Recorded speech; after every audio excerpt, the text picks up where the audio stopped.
Tuesday. You know what that means. It's time for another exciting episode of Tiny Meng Tuesday. As always, I'm one of your hosts, Diamond Dave Wheeler or Dave Wonder, because you know what? We jumped the show. It went from heel turn to the Dave Wonder channel for one night only. So let's make it fun. Hey to everybody in the chat, Stan, Geek or Queen, Pale Eric or Panther, Mitch Falcon. Do not kill all humans, Mitch. We talked about this. Damn it, man. I'm going to have to reprogram you. I'm going to take away all your naughty discs. Just saying. All right. With me, as always, is my lovely co-host, the effervescent Minneapolis madman, Matt Lynn. What up, Matt?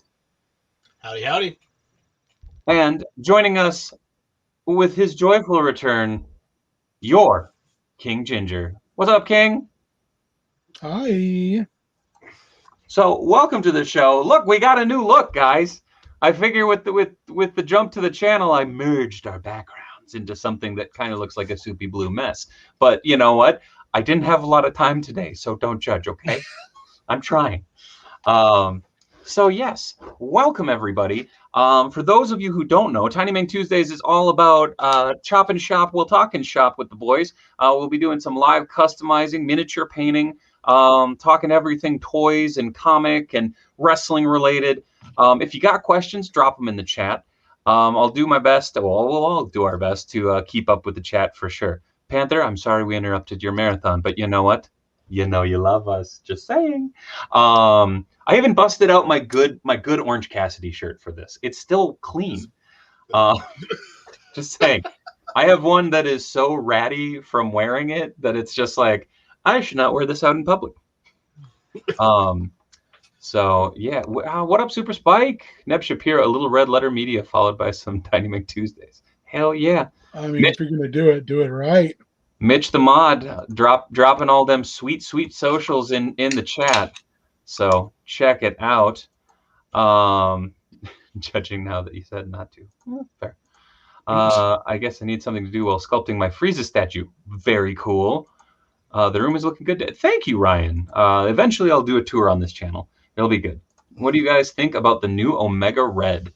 I like it. I mean, I didn't think there needed to be another one, but I'm glad for everybody who missed out and wanted them. And I can't say it doesn't look better. I'll probably end up with it, but I wasn't like, man, that Omega Red they did sure was crappy.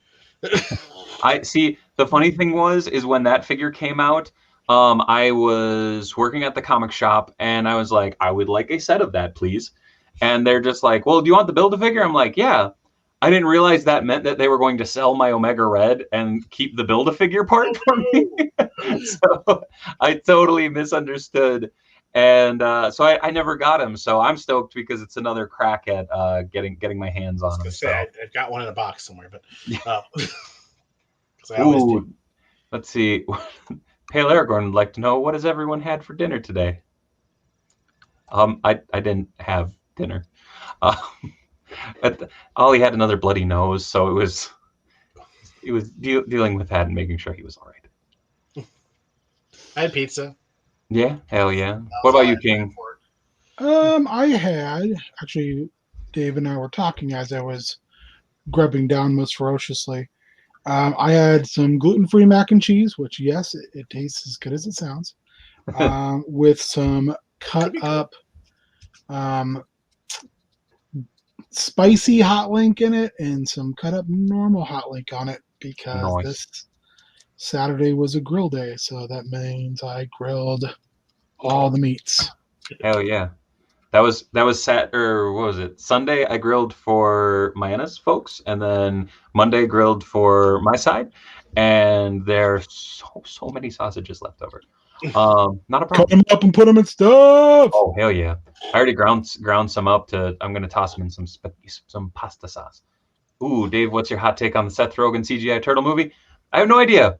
There's that one teaser, and I'll definitely give it a chance. Because it's turtles, and you know me. That's what you do, yes. It looks like the last Omega Red as the last one. Quintillion, you're not failing at English. You're succeeding in other languages.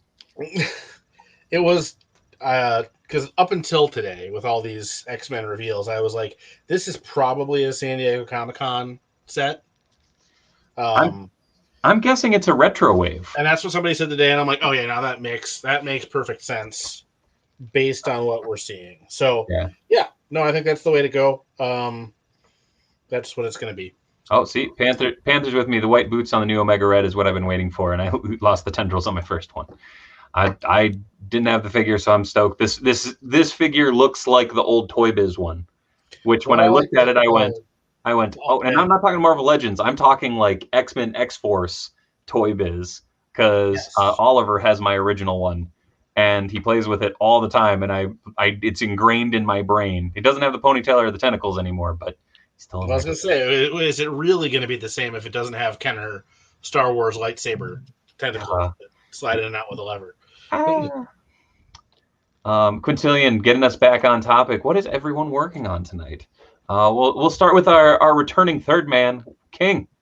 What you got? I'm trying to knock out some minis that I've been working on for a while. For about 2 weeks, I've been working on a regiment of orcs.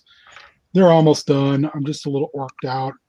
I've had this giant kaiju. It's not even that big of a kaiju. Godzilla-looking large miniature. I painted it the base color. I'm just giving it a black wash, and then I'll start to go back over and do the business. So I needed something. I finished up a stone giant about 5 minutes ago. So I'm just trying to knock out some of the massive back catalog. But I do need to finish up these orcs because I need room. Neb's got a question for you, King. Have you ever painted a miniature Balrog? I have. Nice. I have a Bones one too that it's just setting like not even 15, probably like 12 feet away. That needs to be painted, but I have not gotten around to it. And then I have a big Lord of the Rings had a miniatures game for a hot minute, a pre-paint, and I have that one as well. Pale Aragorn is sad or angry? I can't read the emoji that you are part of, I guess. I'm hip.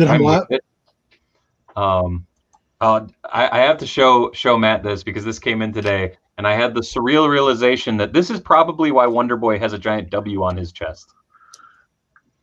Ha! Which one is that? It's the Great Moments one. I pre-ordered it. Which is an oxymoron. Yeah, I pre-ordered it from Ringside C, and like I specifically because top 10. I have a memory attached to this specific bit of merch. So I was like, all right, I'm gonna have a John Cena in my collection. It's gonna be that one. I've got a few actually. Orked Out sounds like a prog rock band. Nice. Yeah, it looks like that Top Talents wave. I mean, half of it's crap, but that Mysterio I'll probably end up with too. It's a nice looking figure. I really haven't been buying a ton of figures outside of like, unless I have a very specific reasoning behind it. Like if I've worked with them or done something like that, like that has been pretty much it lately. Willpower. What? You've got willpower. Well, I'm trying anyways. Meanwhile, I'm just sitting there itching and trying not to go on eBay to order up a friggin' Jungle Boy and Luchasaurus, because Luchasaurus is sold out like everywhere where there were pre-orders. Yeah, it'll hit. Oh yeah. We need somebody to buy a bunch of Rihos. Oh my God, there's so many Rihos. I want her to have like and I mean she has amazing matches, but I want her to have like one of those Dave Meltzer 1,000-star matches, and all of a sudden just clears out all the stock, and she proves everybody wrong, and that she's not just a shelf warmer. If she could have like a 10-star match with Weasel Suit Bobby Heenan, it would really do the local toy shelves a favor. I mean, I think it'd be incredible, if Heenan came back from the dead for that. Right? Yeah, I mean, to put her over, yeah. I mean, that's he's putting the business. That's the kind of guy. I mean, hey, if WWE can have zombies take out the Miz and John Morrison, why not? So yeah, to answer the earlier question of what we're working on, I had to strip and repaint the head on my Spitfire custom that I'd been poking at for a while. I just put too many bad coats on there that it was not working. I wasn't going to be able to save it, so I kind of took it back to 0. Right on. I'm doing that. I've got a bunch of other random things that I'll probably poke at. I've got some stuff to open too. Oh yeah. Ooh. Stan, there is a 2-pack on Ringside C, but I'm a picky bastard and I like the singles head sculpts way better. Because Jungle Boy has his pensive stare, and Luchasaurus is straight up sticking out his green tongue, and it is just. Well, you don't like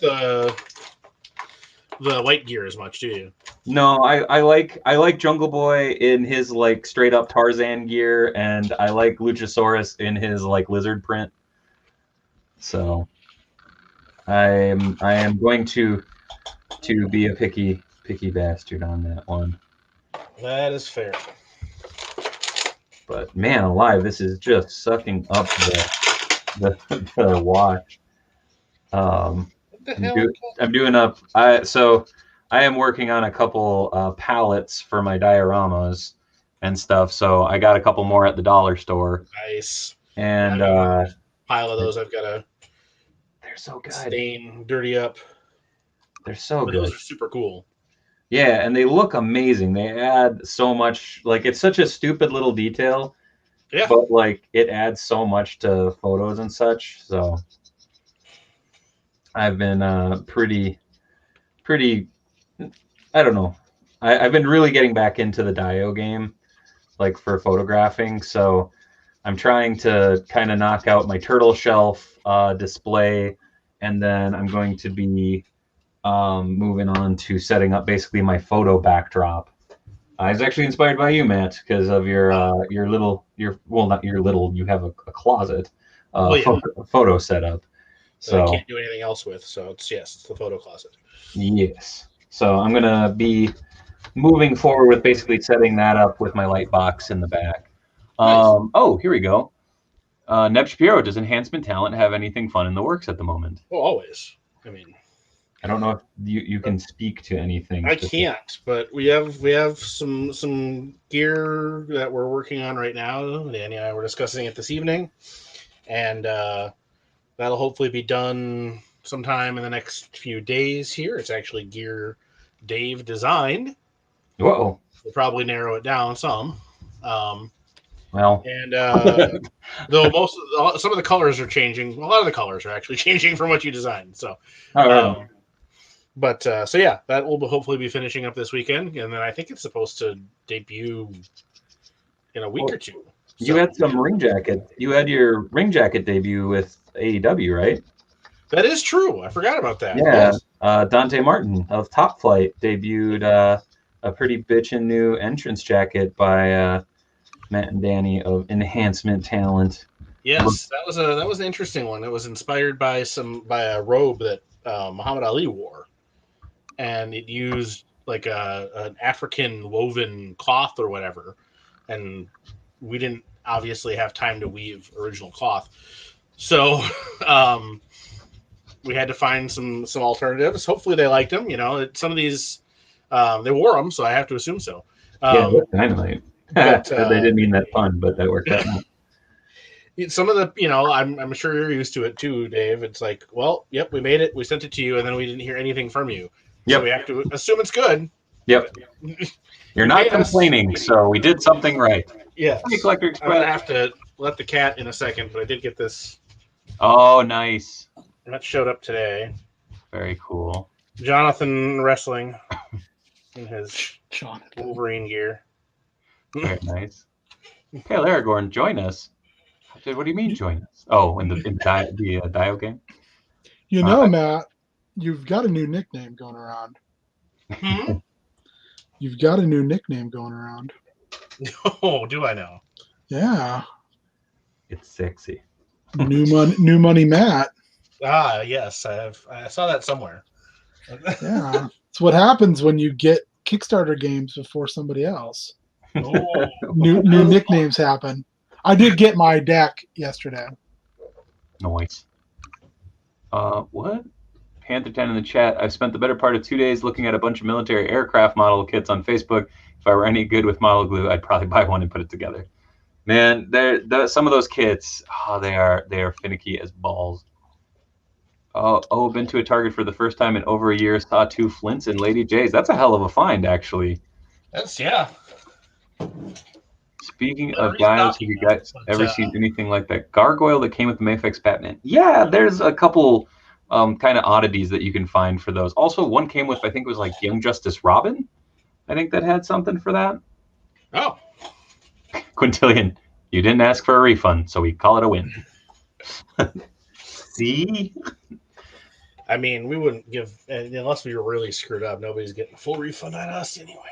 There's one aged up. To give you an idea of the comparison, there's the stock and there's the wash. It'll dry out pretty nice, though, I'm hoping.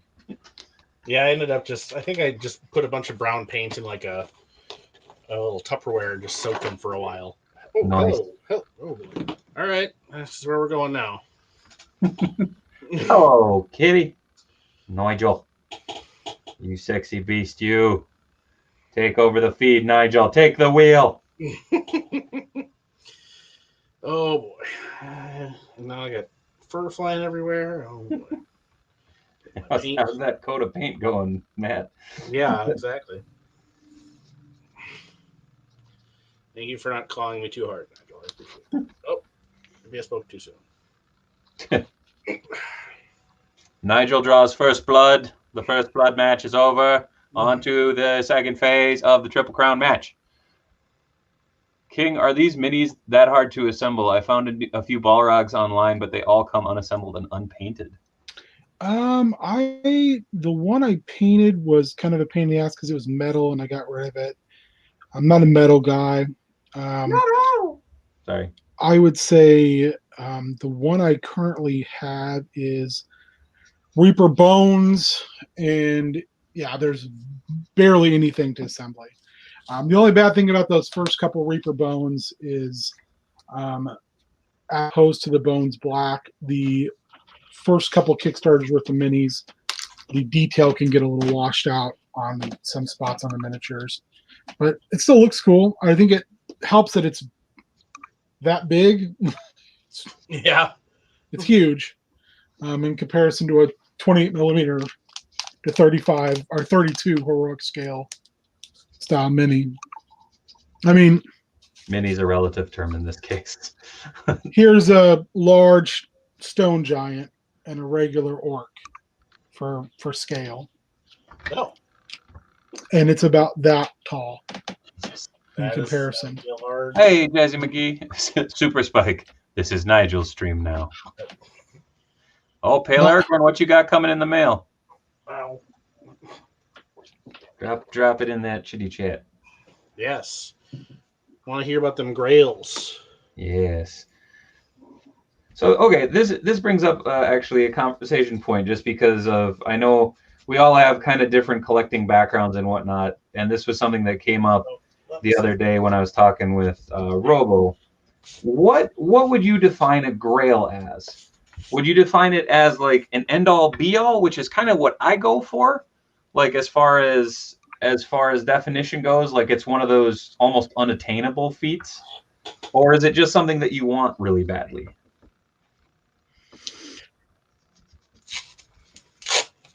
I don't have a lot because I am not a huge toy collector, and miniatures aren't terribly expensive. And since I don't really, even the Motu stuff that I do get, the Origin stuff, it's relatively cheap. Mm-hmm. So I don't really have a grail when it comes to toys. I just miniatures. No, it doesn't even have to be that. Like, I mean, but board games or anything that you collect, really. I mean, board game wise, that's a good one. It doesn't have to be just toys. I mean, I'm just talking about, like, I hear the term Holy Grail tossed around a lot, and so it's one of those things of I'm always curious to see what one defines it as. I wish I would have got in on. Oh man, now I can't think of the board game. It takes like a day to play it. It seems like, but it's really apparently great. Uh, I can't remember what the name of it is because all I can think of is Frostgrave right now. So, and I have that. It's one of those big Ameritrash games. It Right was on. a Kickstarter. I guess they're getting ready something Haven because they're doing Frost Haven, I think, as a sequel. I can't recall, which says a lot about why I need it. Gloomhaven? Yeah, Gloomhaven. Right on. I haven't played it. Very interested in it. I would say there's a birding board game, which again I can't remember the name of it. The only reason I would want it is to play it with the people that I know that are birders, Doug in particular. Yeah. But otherwise, like I said, board games aren't terribly expensive. Warhammer Quest, original Warhammer Quest. That's it. That's the answer. Because I don't want to drop $400 on a board game, and that means I don't want to live outside for the rest of my life. That's what I'm That's really fair. saying. That's fair. Oh man! But you'd have a board game. Yeah, but you could live it. I only know is Steve Miller. That is his real name. A guy that we know, that I know. I don't know. Dave, do you know Steve? Yeah, a little bit. He worked in competitive intelligence at a Fortune 50 company. And I was always like, I have no idea what competitive intelligence is. And he's like, yep, you're not supposed to. So he made fat bank, just crazy bank. And his company got bought out by another giant company, and his position was downsized and eliminated. So he got a massive severance package. Like, he didn't work for 2 years. Dang. Because he didn't have to. He like traveled and did a bunch. But the first thing he did was he bought a full, mint condition Warhammer Quest, all the expansions, everything, and it was $600. Uh-oh. And I was like, if there's supposed to be sound, I'm not getting any. You should be able to hear us. Is everybody else able to hear us on here okay? Oh, and Pale Aragorn's Grail is the original series Mezco Spock. Very cool figure. Damn, Neb found some OG Centurion's mint in box for $450. Holy crap. Mitch Falcon. I know, Randy is always looking for Inhumanoids. Yeah, he's really into it. Yo, Randy. It's a lot of factors, but unobtainium always comes to mind. Okay, well, sorry, Gizmo. Hopefully, I don't know. Try turning us off and then turning us back on again. I don't know what to say. Oh, there we go. Jazzy McGee can hear us. All right. So these are gonna just dry. I just weathered up 2 of them to look. These are a little bit darker than the first ones that I did, which I kind of like because it adds a little bit of difference. If you've ever worked in a grocery store, you need to make some that are blue and 3 times as heavy. Yeah. The other ones. Because they're just waterlogged. No, they're just for the blue Chep pellets is what we always called them. And for whatever reason, those pallets, wherever they came from, were just way freaking heavier. I don't know if they used a different wood or the blue paint somehow made them heavier, but they sucked. What about you guys? What's your grails? I have grails anymore. Because you have them all. No, I mean, I definitely don't. But I don't really define, it depends on how you define a grail, I guess. Because, that's what we were talking about. Yeah, I mean, because I see in my mind a grail is something that, you either hard to get, so you have to watch, really spend a lot of effort to kind of track it down. And then it might be expensive when you do. That's kind of how I, define it. When I collected G.I. Joe vehicles, it was, kind of the, the Crusader launch complex. But, even that wasn't really a grail because, like, I had opportunities to buy it. It was more just a matter of I didn't want to spend the money. Yeah. So it was less a grail than just something, I wasn't willing to pay for. Yeah. I would say the closest thing, and then I don't necessarily define it as like, well, once I get this, I'm done. Oh, Because weird. that's just not. Apparently our feed froze up and people had to refresh. Sorry, guys. No. Weird. I think the pallets just get waterlogged after a while. I worked at Walmart for 5 years and they reused pallets until they were worn to shreds. But I would say, like, right now, I guess the closest thing I have to a grail is a third party transformer that just is out of print and doesn't come up on eBay ever. But even that, like, I don't know if I would. I don't have any alerts set up. I don't know what I would be willing to pay for it if it did show up. So I don't know. Right on. I have one, and it's a Spidey thing. And the thing is that it's that thing of like, I've had to kick myself. Hey, Drunk Gizmo, there we go. Now you can hear us. It is a Japanese like Toei or not Toei, but yeah, Toei Spider-Man figure, and it was basically a Mego figure with a different head. Oh yeah, that they made for it, and my buddy Romeo had it at his shop in Chicago, called Kapow Collectibles, and I was that close to buying it, but I was like, I have to be responsible. I cannot spend this type of money on this figure when I've driven from Minnesota, have to do this show, have to make back table and everything. Like I hadn't even done the show yet. So, and it was right there. It was in package. It was gorgeous. I mean, to anybody else, they would have gone, that thing is dumb. Why are you buying that? And it was because I love that series so much. And to this day, I kind of kick myself. What, Ben? Sorry. Great series. It's super fun. Oh yeah, no, hell yeah. I'm waiting for an official release. I have like 3 different bootleg versions. Drunk Gizmo, I'm pretty new here. Are y'all customizing? We are. I just weathered up a couple pallets, as you can see by my doo-doo chocolate covered hands. Matt unrelated to the customizing, but yes. Matt's working on a couple things. Ben's painting up some minis. Matt, do you have the Rhino Bath? That's always been my Marvel Legend white whale. I do, and I would say that one, I think he'll probably. It wouldn't surprise me if they did like a retro release of him with a more traditional head. Yeah. At some point here, and honestly, if you've got the old one or the Diamond Select one, which I know are also hard to get, yeah, those are just as good, if not better, in some ways.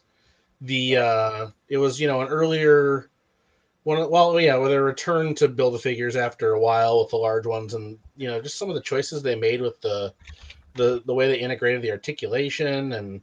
Yeah, hold up one segment. Sorry, hold that thought. Yeah. As a heads up, I just got a notification from Twitch and StreamYard that Twitch is having issues streaming. Oh. So apparently we will be glitching on and off. I apologize. If you want, you can check this over on Facebook Live. On Facebook, it's just type in Heel Turn Radio. It's down in the corner down there. Or you can hit up the Dave Wonder YouTube channel, youtube.com/Dave Wonder. We're live on there as well. Apparently there's no issues on there. Sorry for the inconvenience. So when in doubt, check it out. Mitch Falcon, drop them sweet links. Or else I'll do it myself.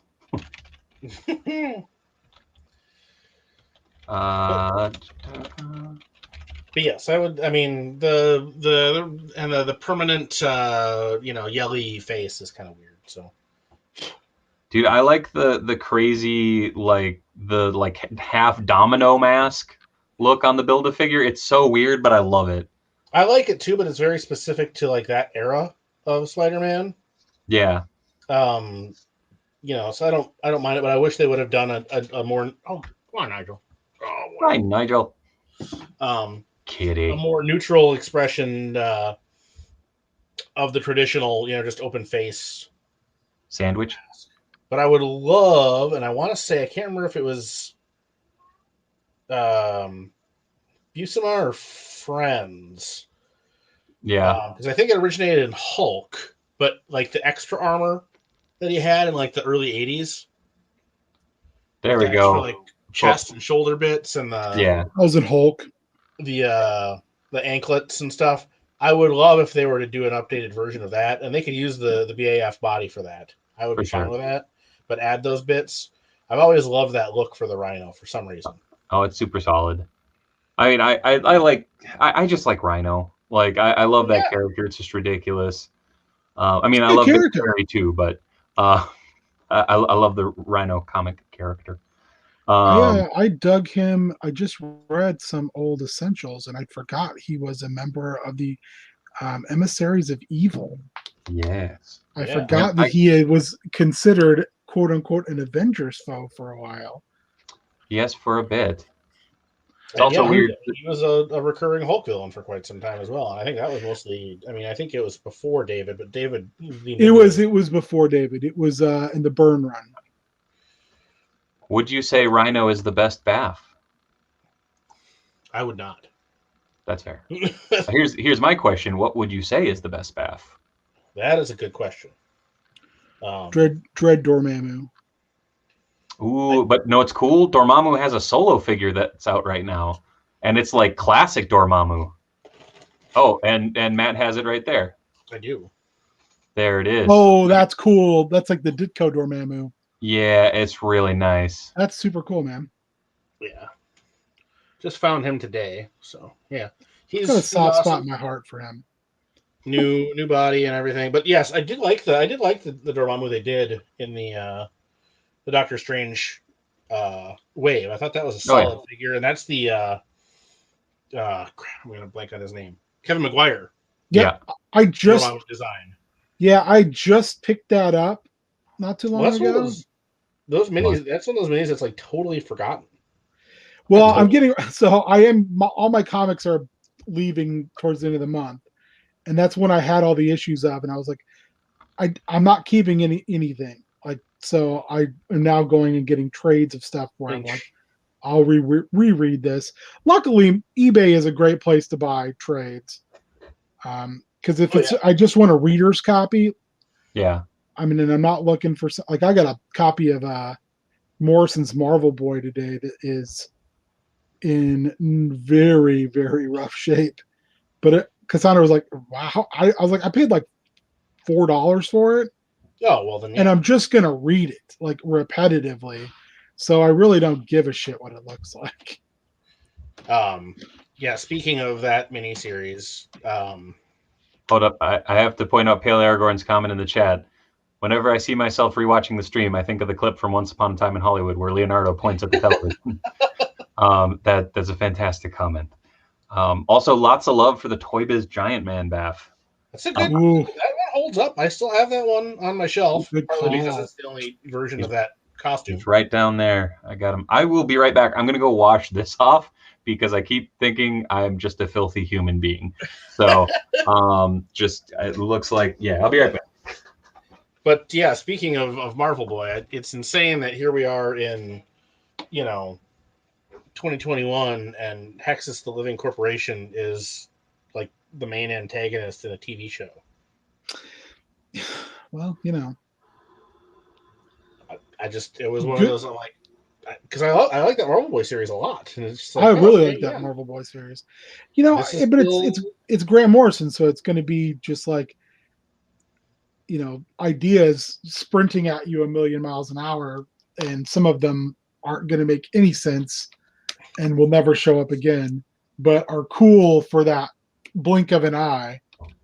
I just reread All-Star Superman, and I forgot how many cool little things are in that story, just like pop in and pop out, that I'm like, I want to see more of Atlas and Samson, universe's shittiest superheroes. Right. I want to see more of this underground dinosaur community. He never went back to any of that stuff, but he didn't have to. No, I think that's the mark of an excellent writer, is the one who leaves enough on the table that other people can come along, because writers since have done some very interesting things with like from Marvel Boy himself, his daughter, Dr. Midas, like all sorts of little, what Kieran Gillen did with Novar was great, and then Al Ewing is doing a lot of fun stuff with him in Guardians of the Galaxy too. Which are perfect. Again, you give good creators an opportunity to do things with characters who are less developed, and they're going to make something gold out of it. I don't trust as much when you're giving it to other creators who will remain nameless. Brian Michael Bendis. Quintillion might be our MVP for the show.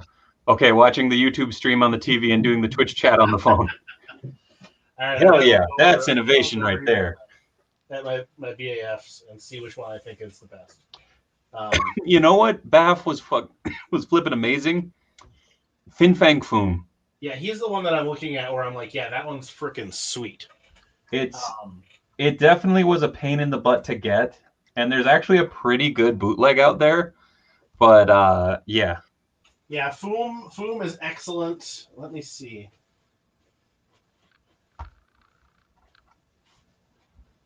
Speaking of Guardians of the Galaxy, Hasbro needs to give us the classic Guardians comic team. They gave us Van Sastro and Bailed. Yeah, pretty much. I want a Charlie 27. Oh, I did say that I would show this on the stream. I was going to do this on the show, and I was trying to plan on how to make it, and it just kind of fell together. But here's my 2012 April kit bash. Nice.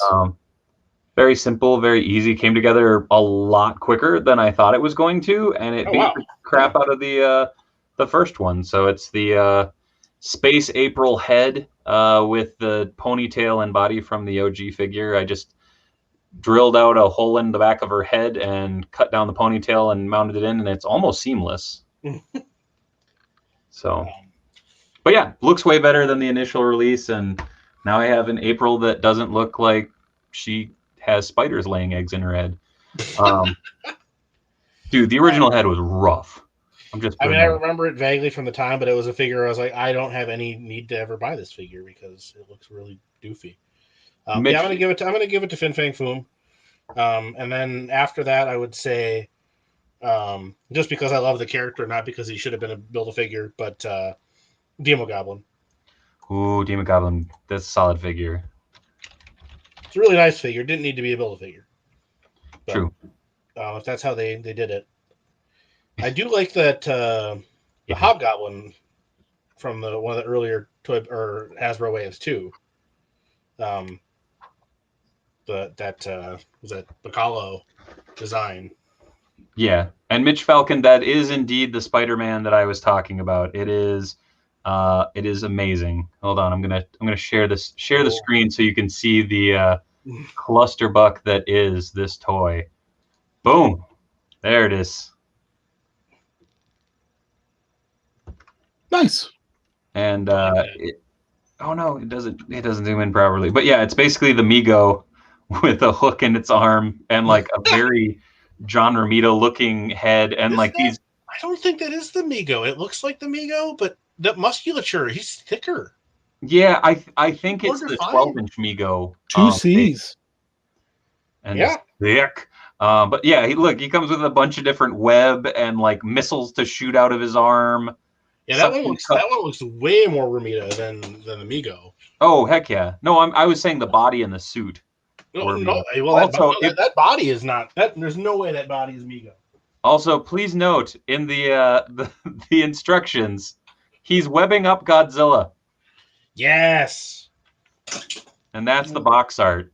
It's so good. I'm gonna put it in the Facebook chat here, quick, Dave, and I get a sec. Oh, right on. Somebody had shared it in one of the local groups, but since we're talking about Godzilla, this picture it's some bootleg, but it made me. Oh, drop it in the private. Oh, never mind. Whatever works. Yeah, it's just easier if I got a picture. There you go. Oh god, I put down April somewhere and now I can't find it. Dang it. And, I want that. Yeah, I don't know how. I think that was somebody's grail. Big fella. Try me. Wind up walking action with moving mouth and hands. King, can I start calling you big fella? I want this to be my spirit animal for you. It's a shameful thing, lobster head. It's not as red as it used to be. Neither is the beard. It's more gray now. Wow. No, my beard. My beard. Wow. I wasn't talking about your beard. Your beard is lush and red and beautiful. I don't think anyone's ever called my beard lush. It is. Sparse like a radioactive wasteland, maybe. It's akin to a 13-year-old boy's first mustache. But I don't think it's ever been called lush. You put that Spider-Man in a glass case with golden overhead lighting. I'd play with it for at least a day. And then it would go behind glass for a little while, and then it'd come out and play for a day. You got to get it on one of those automatic lazy Susans. Right. And every hour on the hour, it plays the Spider-Man theme music. Dude, honestly, what I would probably do is I would put, because it's a pulpy box, I would put it in like an acrylic case, and I would make a holiday for myself once a year where I'd get to pull it, like take it out of the package and play with it for a day, and then it goes back in the case for the rest of the year. But that way I would get to futz around with all the ridiculous accessories. And in that one day, sealed. I would lose all of the accessories. You'd have Stormy would eat $600 worth of missiles. Pretty much.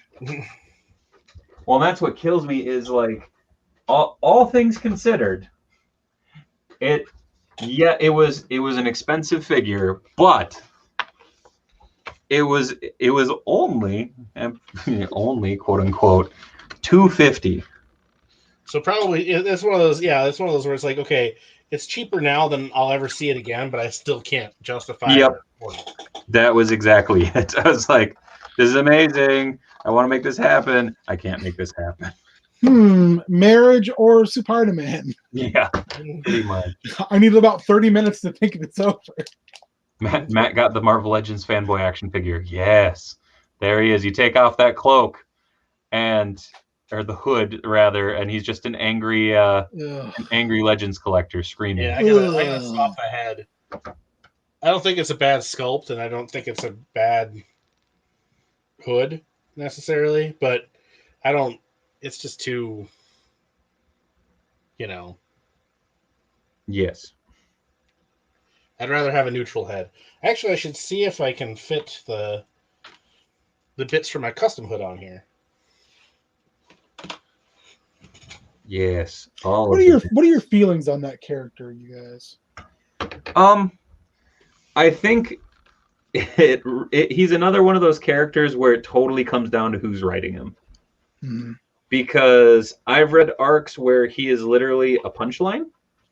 Yeah. I've read arcs where he is supposed to be the most intimidating, terrifying, like Purple Man-esque character. And it's like, what? Like, I think some of that's, again, I mean, I don't have the same issues that Ben does, but I think some of that's on Bendis. I liked what Bendis tried to do with him, but then he didn't stick. There was no follow through. That's my issue with Brian Michael Bendis. He's a great ideas man, Michael. Remember Fuck Mountain, but he never sticks the landing. I think it depends on what he's writing and when. Actually, like my could. It depends on if he's writing 1,000,000,001 titles too at the time. Can you think of a single thing though he stuck the landing on? Ultimate Spider-Man. You guys both said that, so I would have to probably agree with you. That's kind of it. And I didn't think Defenders ended poorly. Oh, one of the extra Madrox heads would work for the hood. I didn't think. Yeah, good call. That's not a bad way to go. Dark Reign colored the character too much, so he will never be separated from that. Yeah, he's had a really hard time like recovering from that era. Yeah, Yeah. I think it's also hard when you there. you decide. And this is something that Marvel, especially, is guilty of a lot of times. This story will forever change the way that comics are until we reboot next. Yeah. And I Right. think that that's kind of what he represents is an editorial mandate of this guy is going to be the coolest thing since sliced white bread, and then you're like, he's all right. Well, I really liked the original miniseries, and I was glad they brought him into the mainstream Marvel universe more. Yeah, I'm glad my alt head and hands fit Oh shit, that's cool. for demon mode. Much better. But yeah, so I'll have to find him a Oh. head. The main I only liked I only liked Bendis's work on Daredevil. It was pretty good, says Panther10 in the chat. Hood does look like Bruce Campbell. I would agree with that. And the Hood looks like he stepped on a Lego in the middle of the night. Yeah, I know that pain. It's brutal. Yes. Oh, if I did that, I would have a demon face too. I got to throw it out there. Legos, painful. Duplos, just add salt to the wound because they're that much bigger and you really should have seen them. And when you step on them, you just feel like an idiot because I have done that many a time. And I'm just putting it this way. I put my foot through a Duplo slide like the Dudley Boys put Mae Young through a table once. And I have never known such pain to come from a toy. That Duplo slide said if you didn't do the deed, and it was going to come back behind the curtain and slap the shit out of you. Right? Oh my God. I'm still always amazed when they tell that story and how they both were like, yeah, I was afraid. Yeah. I was legit worried that was going to happen.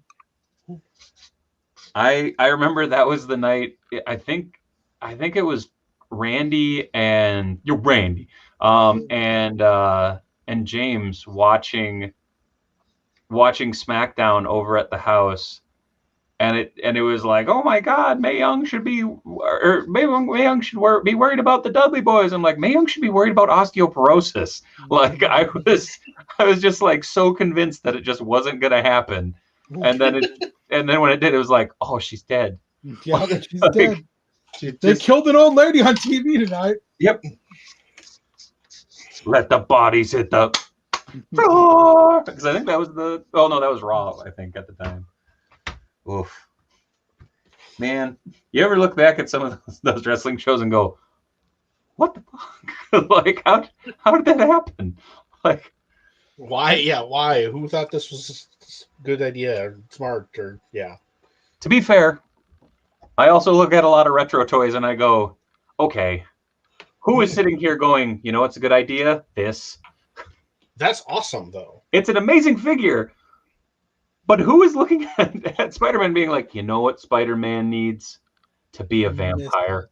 They were looking at a wave and said, we need a Spider-Man for this wave, and we've already done all the ones that are at. There were 3 Spider-Mans in that wave, though. Yeah, like we got 3 Spider-Mans a wave. We're totally out of Spider-Mans. Shake that moneymaker, Spider-Man. A Clint Eastwood head would look good on the figure. Not a bad choice. The Hood goes along with the Sentry as characters Bendis found cool, but kind of had no ideas for that to leave for other writers. I would agree with that.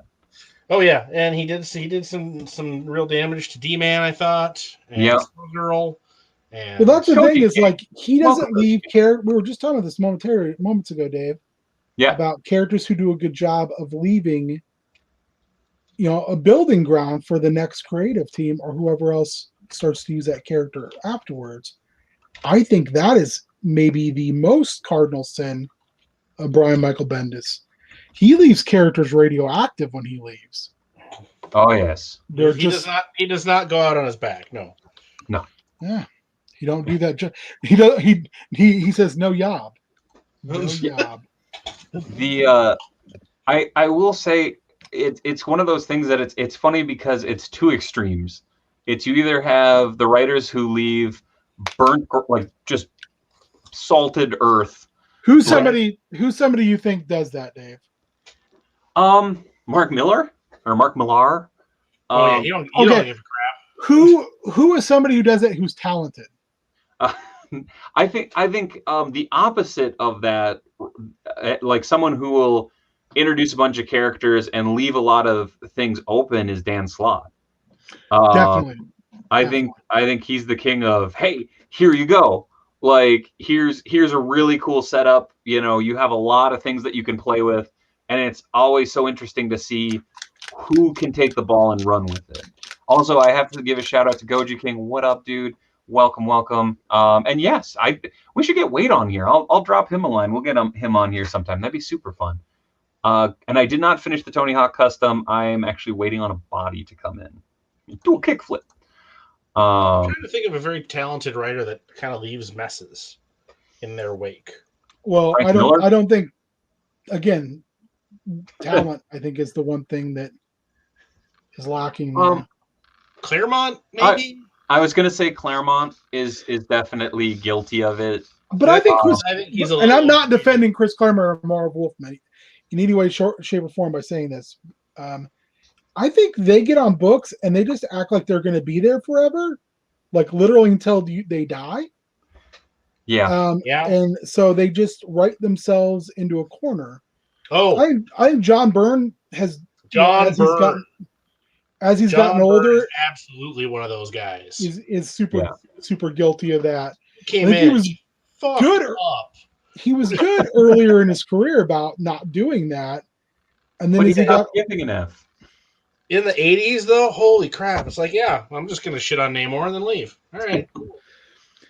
We got an interesting question in the chat, and I got to throw it out there. And King, I know we can tweak this one. I know you're not a big toy collector, but what is your oldest figure in your collection, and what is your favorite toy line of all time? Oh, we've talked about this before.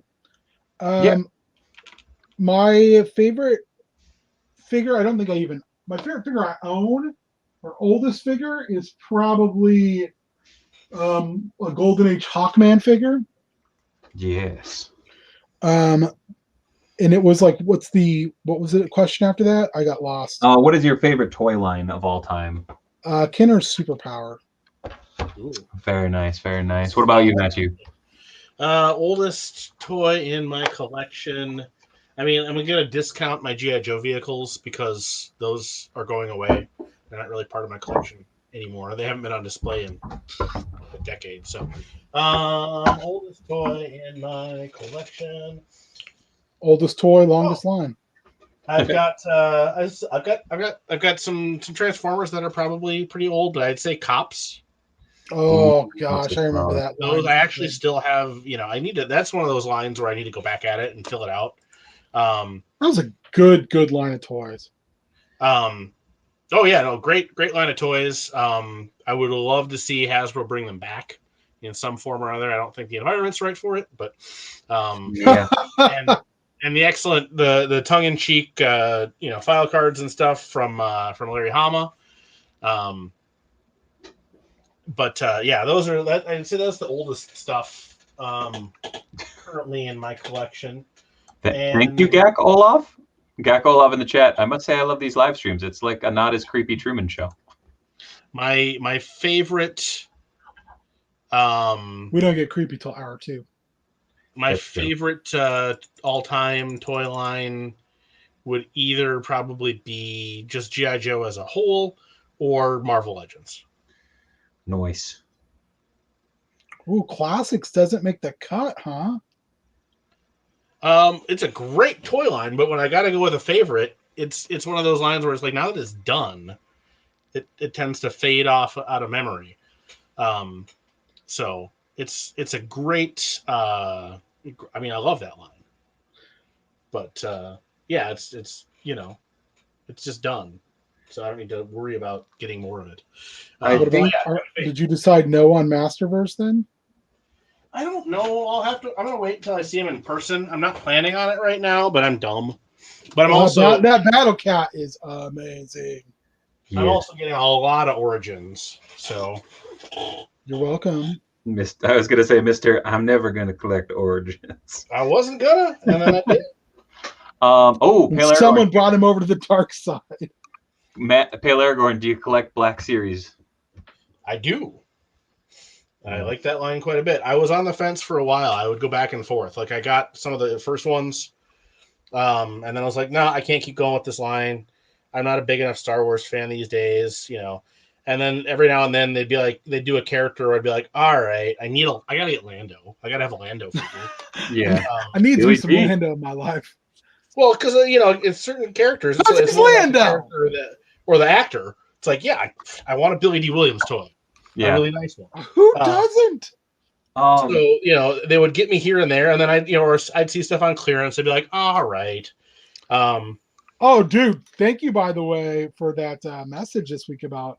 Yeah, I gotta get you. I gotta grab you another one, but they're pretty much everywhere. I'm probably gonna end up with 2 more myself. What? Woo!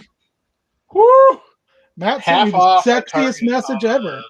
The Origins Sky Sleds. Oh, very nice. My wife was like, "Why do you need 2 more? We don't have because they're the price of a figure." That's what I said. I think my oldest figure that was like mine originally is I have my Toy Biz Marvel Superheroes Spider-Man with the suction cups. I think that would be the oldest one that was mine that wasn't like shared with my brother. It's probably tied with my Michelangelo from TMNT, for sure. Favorite toy line, if we can do like all encompassing, I gotta go Turtles. Teenage Mutant Ninja Turtles. It's so good. It's so good. Oh my god, the chat just jumped on me. Getting wait for pre-shows both live sounds from. Yeah, I'll have to give him a shout. Matt Fraction turned out to be a little bit of a douche. Fair. I must say, there's the Truman Show. I want a new bulletproof both cops and GI Joe. Definitely.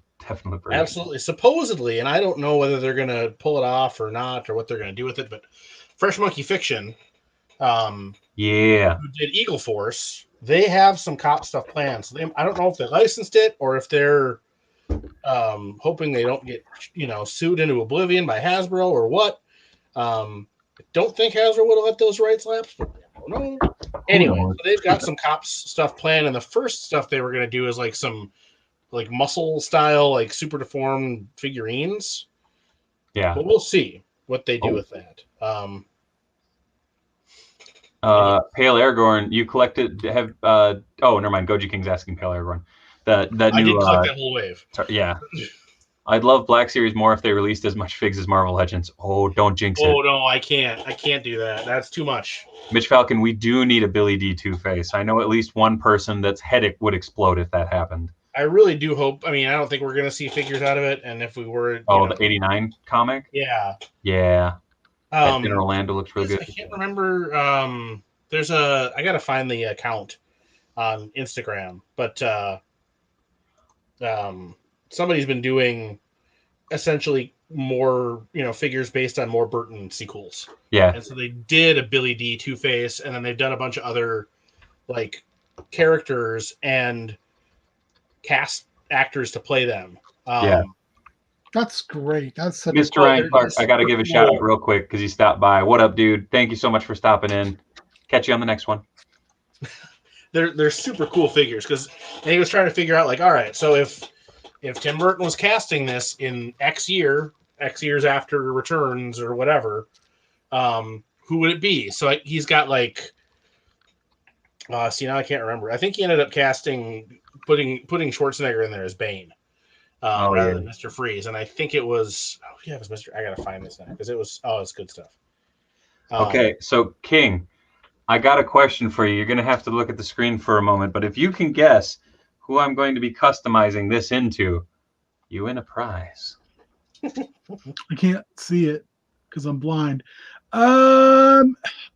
It's Dirty Shawn Michaels, but I don't know who you're customizing it into. I'll put it this way: you might not care about his head. Here, I'll cover it.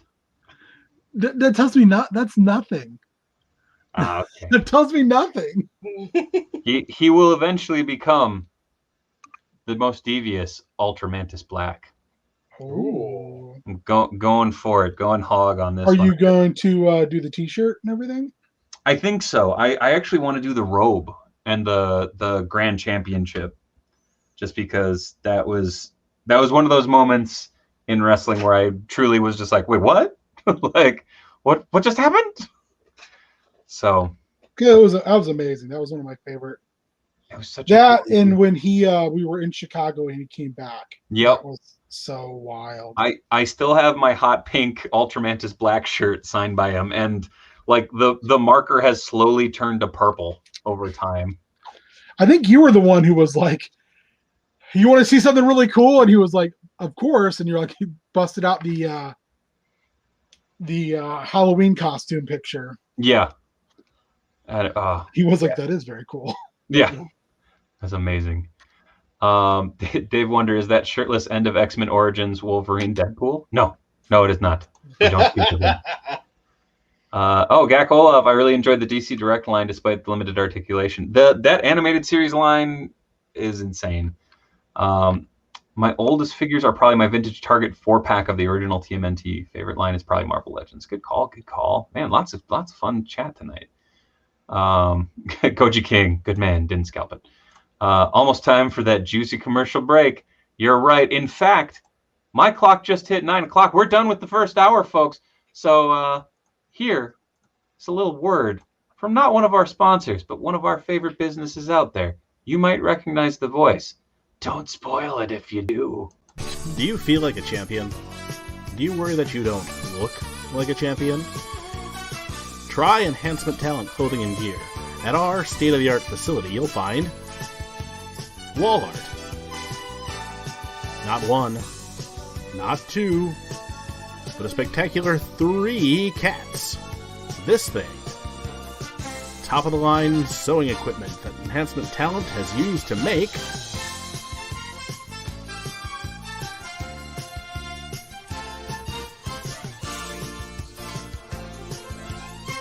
Enhancement Talent Clothing and Gear. Let us take you to the top of the card. Yeah!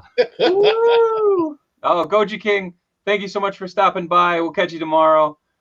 Pale Aragorn, fangirl screaming there for you. Oh, wait, Neb Shapiro, this commercial makes me feel like a champion. You're damn right. There we go. Mitch Falcon dropping them tiny mengs in there. Thank you, Mitch. Ah! Best ad in streaming. There we go. Yeah. People are ridiculous. Hey, we like to show support where we can. Bask in it, baby. I appreciate it. Ian, we're I dropped it in the Tiny Meng Facebook chat, Dave, and you liked the post that I linked to you, so you're aware of it. But that the Batman stuff. Oh, the 89? Well, yeah, the extension. Oh, yes. Toy Otter. Yeah, hold on. It's a opening. The Toy Otter is insane. His whole line. Check this stuff out on Insta, everybody, because it's gorgeous. He did a full line of these. He did like 6 lines. Yeah. Well, he did all the possible like movies and stuff. It's insane. I actually messaged him to see if he was making any of the head sculpts because I really wanted one. Like, I don't know. I know he does a comedy. I know he does a lot of like digital, like superpowers, or not superpowers, Secret Wars costumes. But like, so he's got like, here's the some theoretical Batman sequel that's got Jeff Goldblum as the Scarecrow and God, that's fantastic. Stuff like that. The link to the Instagram is in the Tiny Meng chat. Ben, you gotta check it out because it's good stuff. Man, look at the screen. I did not. I absolutely did not. You totally did. Also, Mitch Falcon dropping that Instagram link to Toy Otter. Man, we should do it. I'll have to drop some messages. See if we can get a few folks on as guests. It'd be fun. Pale Air going, oh my, I would love that. Agreed. Toy Otter does some absolutely stunning work. I just liked all the thought he put into it, and then they all have like the Kenner style packaging with I'm aware. Like action features and stuff. Yeah. Sorry, Neb Shapiro, your boy Ribop Lido has been going hard lately. He has. There's a really fun project that he and I are collaborating on that probably will come to fruition maybe by year's end. We'll see. I'll just put it this way. I had to buy a Playmobil mystery machine for part of the custom package. So it'll be pretty cool. And it's not staying as the mystery machine. But yes. I need to figure out what I'm working on next because my brain just went on me. Oh, that's right. He decided that Mr. Free should be Patrick Stewart, which I'm okay with. That's not bad. I don't dislike that at all. No, I don't think that's bad either. All right, I know what I'm gonna work on next. I'm gonna stripe out a another Adidas Stormtrooper. I'm debating if I need to take down my other one to look at for reference. Yep. Let's see. You should use the Mystery Machine from the Scoob movie. I would, but it needs to be a different shape. Oh, Same. Yeah. I don't want to spoil it because it's going to be something really neat once it's done. It's going to be being very cagey. I'm excited. Yes. Do you believe, or do you know if he's planning anything with his medieval spawn? I don't, but it looks absolutely stunning. Mitch Falcon, I know I've already spoiled it. Shut up. Gail Benning, what up? That only is you're assuming, Mitch, that anybody remembers. Aha, because I don't even remember that I spoiled it. And that's the trick. Can you dig it? I can. Let's see. I used the Scoob for a Deadpool van. I used the Scoob one for a straight up Mystery Machine. Like I love that friggin' van. It's amazing. It's a good piece. I kind of wish I had picked up like 3 more to do some custom, but I did not. I did not. Yes. Now that Star Wars is good again, I'm buying a lot more Black Series than I was. There's so many. Because the last trilogy didn't do much for me. I don't think that's a controversial statement. Yeah. But between the Mandalorian and I'm digging the Bad Batch. That'll probably get me to dig in at some point and actually watch Clone Wars, or Rebels, both of which I hear are excellent, but I haven't taken the time for. So there's enough good Star Wars stuff right now that it's like, all right, I'll buy these toys. Oh yes. And there are Super Spike. I don't know what it's like where you're at. I did not get a Major Blood online, but holy crap, are there a lot locally. They are, they're exploding right now. It is saturated. Like I went into a shelf. There was literally like 2 pegs full in one of the stores here. Mitch Falcon, I remember everything. Everything. Wipe your memory. Quintillion, the internet is forever. Drunk Gizmo, you're smarter than I. And yes, man. Yeah. That Major Blood is a real nice figure, though. It is. That whole line it's gonna get me. I know it is. The rhythm is gonna get you, Dave. Tonight. Oh no, not again. I would say that they've definitely hit their stride now. That first wave, I was kind of like, I don't know if I'm going to stick with these.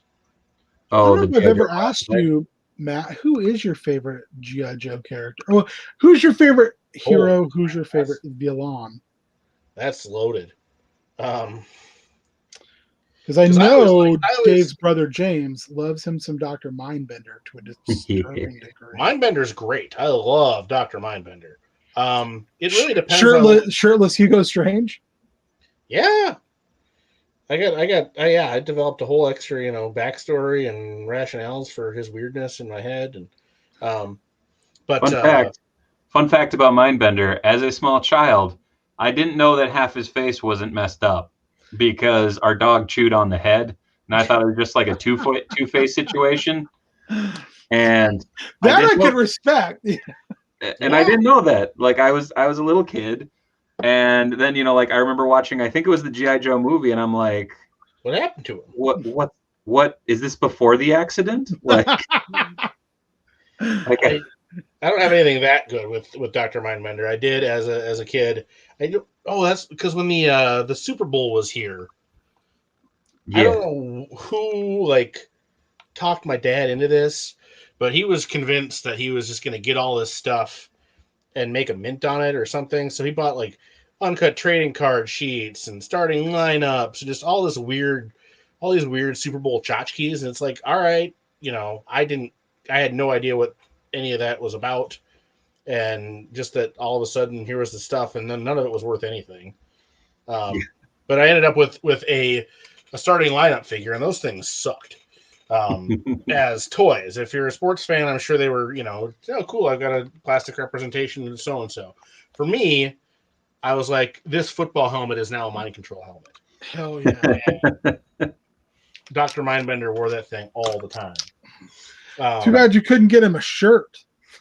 He doesn't need a shirt. That's right there. He's a narcissist. He is a narcissist, but he's disturbed. This guy's a doctor. Put a shirt on. So sorry. Funny thing that you brought up starting lineup, because this week marked my first starting lineup figure that I think I can remember ever having and like actively going out and buying. And it's this guy right here, Kirby Puckett.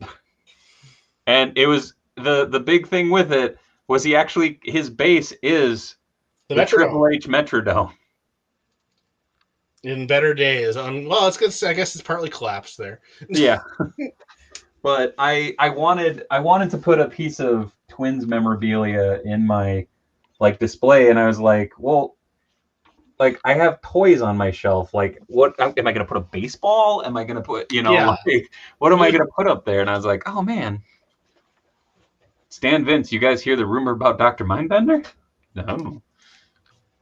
Oh, they do need to make a shipwreck figure. That would be amazing. Hasbro Pulp is doing a live show on Friday for G.I. Joe. So, Dave, have you ever thought about doing a NFL Super Pro custom? Yes, I have. I don't know about Matt, but I legit looked at the it was the McFarlane Sports Picks ones that they did, and they did a John Elway that I legit thought about trying to track one down to make a Super Pro. So I thought that would have been fun. Matt, you're a lover of obscure Marvel lore. What is your feeling on NFL Super Pro? I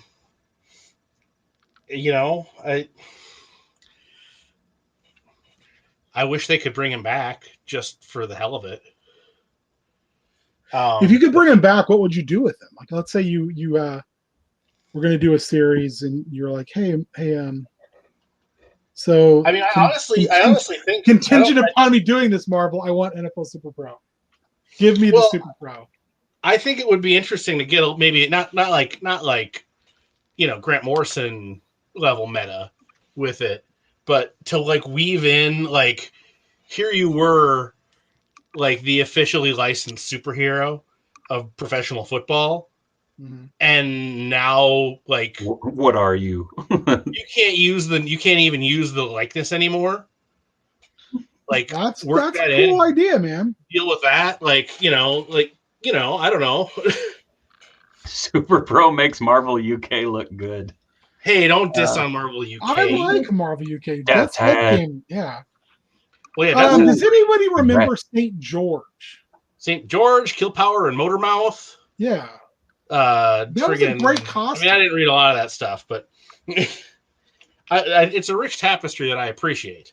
I love that's it. I mean, again, Al Ewing, I'll sing his praises forever. Bringing in some of that stuff, the Marvel UK, and then Marvel tried to bring it back for a little bit there, didn't go super well, but yeah. I love that here's this whole other like set of superheroes that you just don't hear about. Mm-hmm. The same way it's like, well, yeah, you haven't heard of Band X. It's like, well, they were really huge in Europe, and they, nobody here even knows who the hell they are. Yeah. I stand by Marvel UK was the original birth of the hipster. Like, just have you ever heard of Death's Head? Huh? I remember. I love those. Those were some of my favorite. If you want to talk about GI Joe European missions, which were reprints of some of the Action Force comics. Those were super cool. slightly higher production values. It was weird, because they didn't really I didn't get it as a kid because they're like, oh, it's G.I. Joe European missions. And I'm like, all right, fine. But everybody's got like, it was more based on the cartoon continuity, and like everybody's got an accent now because they're all from somewhere in Europe. So like, yeah, Flint's got like I don't know, he's extra U's everywhere, but they did some really, it was, I think, not necessarily darker than what Hama did, because he got dark and serious at times. Mitch Falcon dropping some knowledge. That was Shadowline Saga. Mitch Falcon also putting out, I have a complete run of genetics with the cards. Nice. But yeah, the original Action Force comics, before it was when it was just them like trying to rip off Star Wars as a toy line, but with toy soldiers, that stuff is great with the Red Shadows and Action Force and such, because it's a lot of these luminaries from like the UK comic scene. It was a weekly, so it's very much in that kind of 2000 AD sort of vibe. I was going to say it was that was a lot of 2000 AD talent, though, wasn't it? I think it was. Or people who went on to 2000 AD. Yeah. And that's actually in G.I. Joe European Missions, and which was originally an Action Force story. The only time that was the other thing that was interesting, because it was people who weren't Larry Hama writing G.I. Joe stories. Pale Aragorn, is Goji King paying you for these comments? Just putting it out there. What are your guys' essential snacks when you go to the grocery store? Grant Morrison wrote a G.I. Joe story. That does not surprise me whatsoever. But it's one of at the time I was like, okay, cool, and I didn't know who Grant Morrison was, but it was just like an 8-page Storm Shadow thing. Now I gotta find this ad, because holy crap, it's amazing. Speaking of amazing, no, I'm not going to run it again. So nice, he did it twice. He has done that in the past, Ben, whether you've been here for that or not. It's true. I don't think you've ever done it when I've been here. Where is it? I wanted to make a dad joke right there of Ben, but you've always been here. Uh-huh. Oh no. Solid. I feel the strength of your dadness through the internet's reaching out. It's like a 1,000 tiny dads screaming out at once. My shorts slowly get higher by the day. I feel the overwhelming need to take old jeans and turn them into shorts. All the shorts. That's just practical. Collector Express, the Marvel Comics Transformers series had original Marvel created characters, Supers, Circuit Breaker, that Marvel could use. That's cool. Oh yeah, in the UK they expanded a ton, because I think it was either they were running an extra series concurrently, because they had a weekly series. I believe Death's Head was supposed to be a Transformers character. I don't know if he was supposed to be, or if he would definitely appeared in Transformers, but I think by that point Marvel knew what was going on. And that was the same reason that, for whatever weird reason, the Marvel Transformers character Circuit Breaker shows up in Secret Wars 2 in like 3 panels. Yeah. I remember that. Because if they appeared in a Marvel comic first, Marvel would retain the rights. Mm-hmm. Rather than them going to Hasbro, because they ran into that with a bunch of the G.I. Joe characters, where it's like, oh crap, we created this, character, and now, Hasbro owns them. And even then, they didn't really do a lot with it. Where the hell is this? Oh, it's going to piss me off. Because holy crap, it's just... Oh. Okay, Laragorn, I enjoy asking food questions. Remember, I sparked the Zinger Talks. I do. Quintillion, give it to him if you're still here. Trying to think, what are my favorite snacks? Oh shit, we're going down the rabbit hole. You win this round, Pale Aragorn. I don't know if you can get them all over the country or not, but man, I got to say those. It's on I can't remember the name of the company. Those pretzels out of like one of the Dakotas. Dots, yeah. Those tasty. Those are real tasty. All right, I sent you the picture also in the typing chat. Oh boy. Hold up. Yeah, I don't go to the grocery store anymore unless it's absolutely at the end of a gun, and because my diet is bullshit, I don't really get to have snacks. Matt, did you just send me? I got the. Oh, never mind. There we go. There you go. Ah. Hold on. This is going to haunt people's nightmare. It's so good for a freaking toy ad from a comic book. Jeez, Look at that. Holy And you can crap, barely that's see that awesome. Zartan is in the background of that. Yeah. Upper That's right. incredible. Yeah. So Like, just that one ad is like, oh, Zartan's way more badass and terrifying than I ever imagined he was. Well, especially with the face hanging on the branch. Well, yeah, which is just his accessory. But Super Spike's with you, man.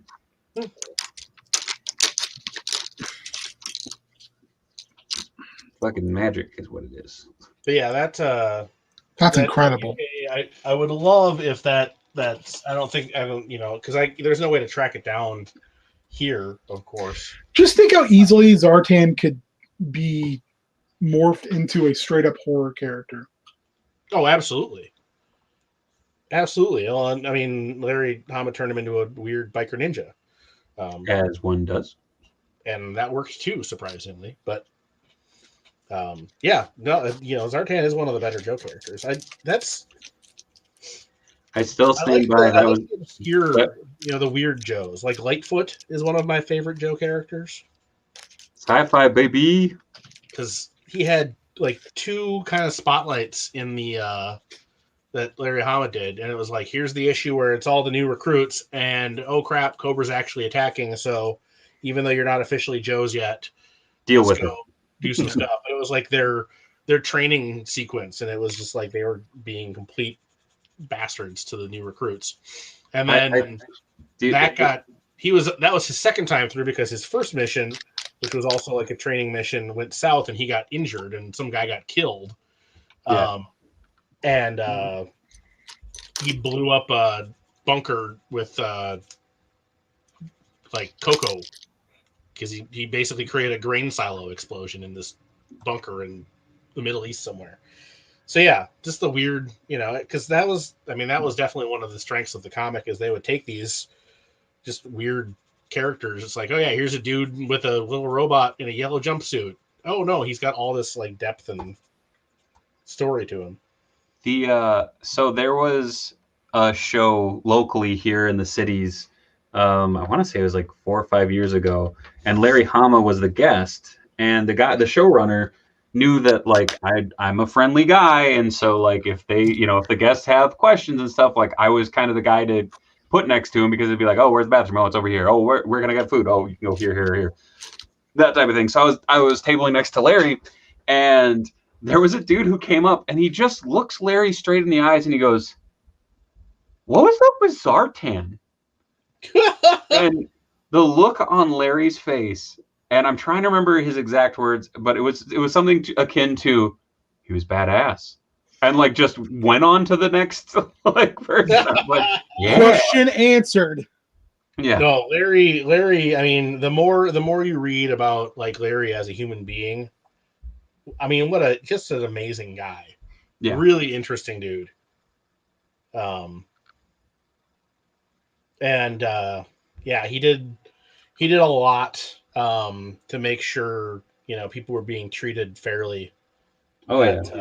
At Marvel. Just the stuff that like Christopher Priest, who was Jim Owsley at the time, has said about him. It's like, oh geez, he helped keep it like fair for him, and helped to try and fight some of on the up and up, the racism and shit. Yeah. Can you imagine if they would have tried that shit when Kirby was alive? Yeah. This is a guy who would have been like, "Oh, hold on, I have to go downstairs and kick the shit out of a Nazi. I'll be back. Yeah. I'll be right back. Keep my coffee warm." Well, then the Nazi wasn't there when he went downstairs. Probably because he heard that fucking Jack was on his way down. Yeah. I came to here to beat up Nazis and smoke cigars, and I am currently out of stogies. He was the original John Nada. I'm pretty stoked. There's a 1/6 scale customizer who's doing a Jack Kirby sculpt. And he said it should be ready by year's end, and I'm like itching because I want to make a Jack Kirby figure so bad. That would be badass. Now, would you just do like a regular street clothes? Oh yeah, I would do his like old man sweater and like slippers, but like legit, I kind of want 2 of the sculpt just so I can put him in like fucking New Gods like gear. Yeah, I was gonna say, would you do him as Dan Turpin? No, I would like one of my favorite pictures. Actually, one of my favorite like Jack Kirby things. I don't know how to put it. Appearances was in Mark Waid and Mike Wieringo's Fantastic Four. Oh yeah. They go to the other side and meet the creator, and it's Jack, and like he's just sitting at his desk drawing shit, and like his collaborator, quote unquote, calls from the other side, which is very heavily implied to be Stan Lee. And yeah, it's one of those things where it's such a cool bit, and also like knowing that Mike Ringo passed away not too far thereafter. Not long after that at all. It was so surreal, and it was also funny because over the years I got to know Matt, Mike's brother, fairly well from like Heroes Con and stuff where we talk, and there was one time I'm like, yeah, I actually found the reference pictures that Mike used because I'm that kind of nerd, and he's like, yeah, he only had like 3 really clear pictures just because at the time he couldn't find high-res images that weren't like stock photo, like biopic of Jack Kirby. Like he was trying to find more casual ones, so it was pretty cool. Larry Hama just seems like a cool dude who just wanted to write ducks. Ducks? All right. Mitch Falcon, remember, he can be in your turtle display too. He could. He could be. Well, Kirby, because of the Kirby. Yes. Yeah. All right, this Adidas Trooper is coming along. Matt, I might need you to cut some Adidas logos for me. I don't want to recut. I cut out so many of those things by hand, and like, I don't got it in me no more, boss. This is how far I am so far, though, but it's looking good. So it's coming along. Larry got Jim Owsley, now Christopher Priest, a raise from $25 a month as an assistant to $400 a month. That's awesome. And when they went out to lunch, a lovely blonde and her lunch companion stepped past us, and the host appeared and began to seat them. Hama objected politely. We were here first, and the host quickly sat us instead. Hama sat at the table, removed his aviators, and said, "Jim, never let the white man take advantage of you." Goddamn right. That's awesome. Spiderface 101. What about Jack as Daniel Turpin? Definitely an option. Great minds think alike. I need to sit down and rewatch that too at some point. Superman the animated series? Yeah, I've got all of it. I just haven't. There's a lot of that stuff where it's like, yeah, I need to go back and check this out again. Look at it through a different lens. Batman Beyond. Man, rewatching. So, Ollie and I rewatched Ninja Turtles. Shocker, I know. And it's so funny to see his reaction to some of the things, because it's even like really basic stuff of like, why don't they use a computer? It's like, that's a great question. How do I put this? They didn't have one. the internet was not a thing yet. I love, when he's talked about it.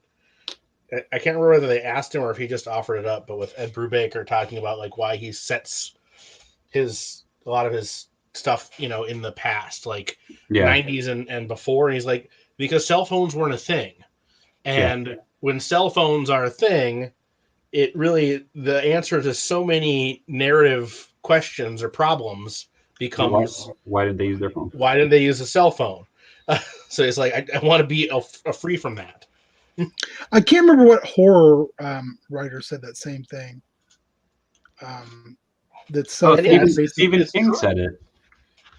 Or Stephen said King's it? one of the people who have talked about it, where it's just that's why he also uses a lot of very remote locations, because then nobody you can at least say you don't have a goes signal, like, yeah. oh, why didn't they make a phone call? It's like, well, they're in the middle of the damn mountains. Like, you do the math. If you like horror and you like that stuff where technology gets turned on its head, did either one of you guys read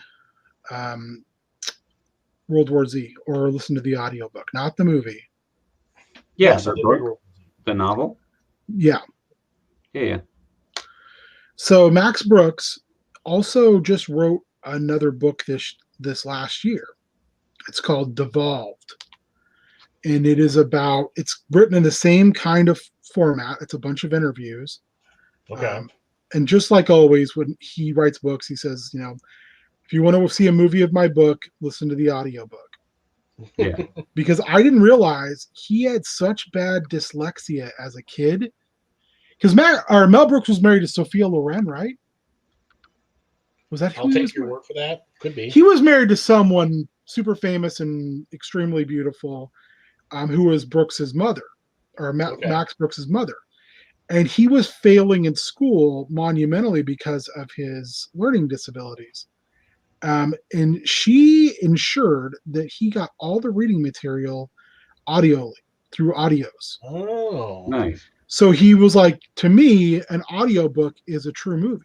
And that's why when someone asked him, like, what do you think of the movie of your book, he goes, the audiobook was great. And they said, well, that's not what we're asking. He said, I don't think about that other thing because I got paid and I had already done the movie, which was the audio. And which I was like, that's brilliant. Bean 2099 in the chat coming to the rescue, and Bancroft. And Bancroft, yeah.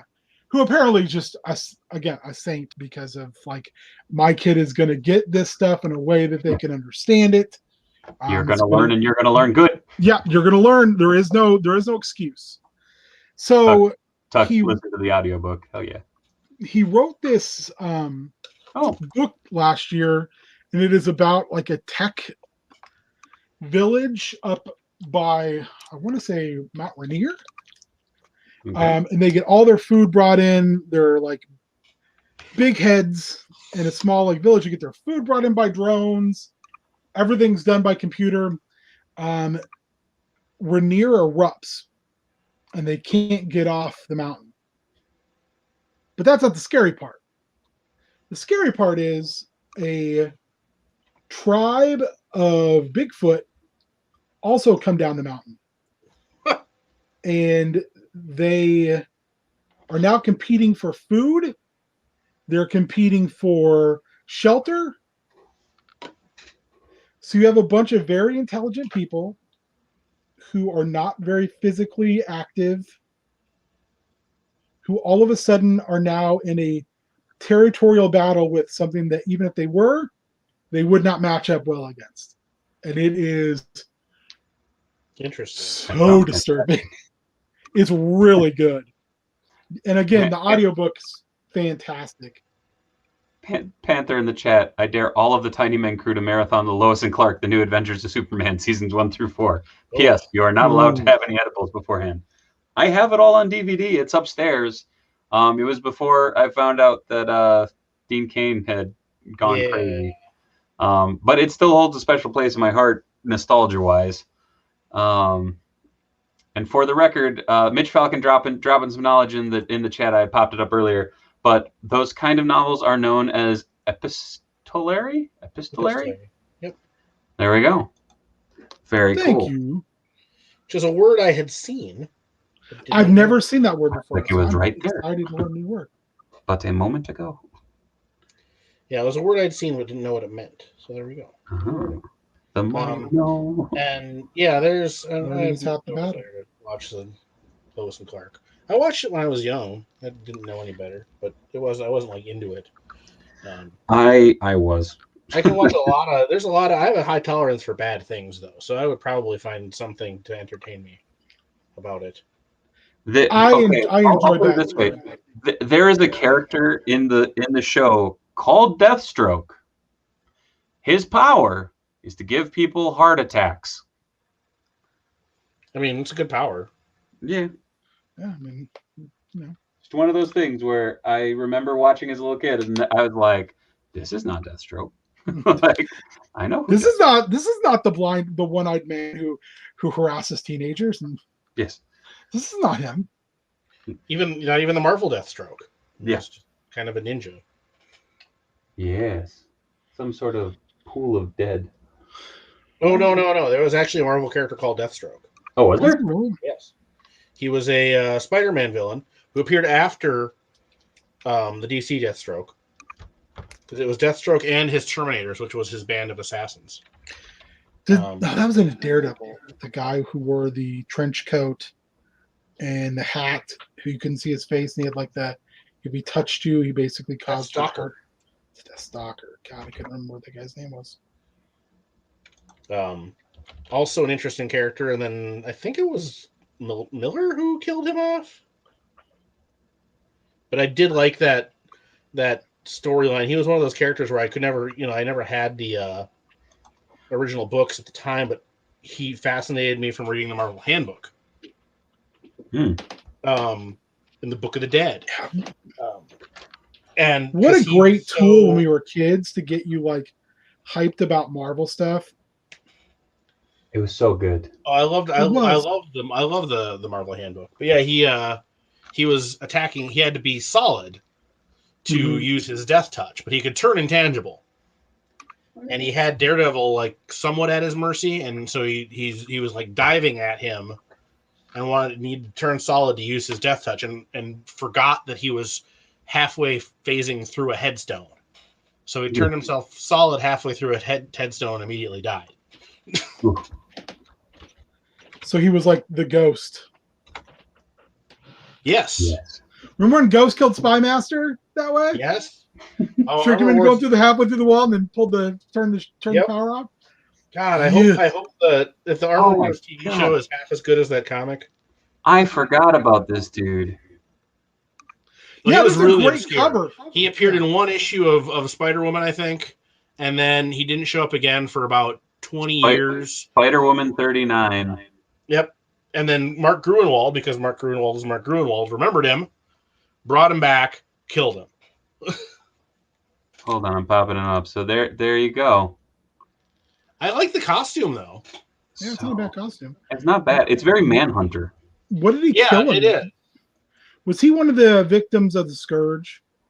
No, actually, though he could have fit into that role quite well. He was trying out for the Red Skull's skeleton crew.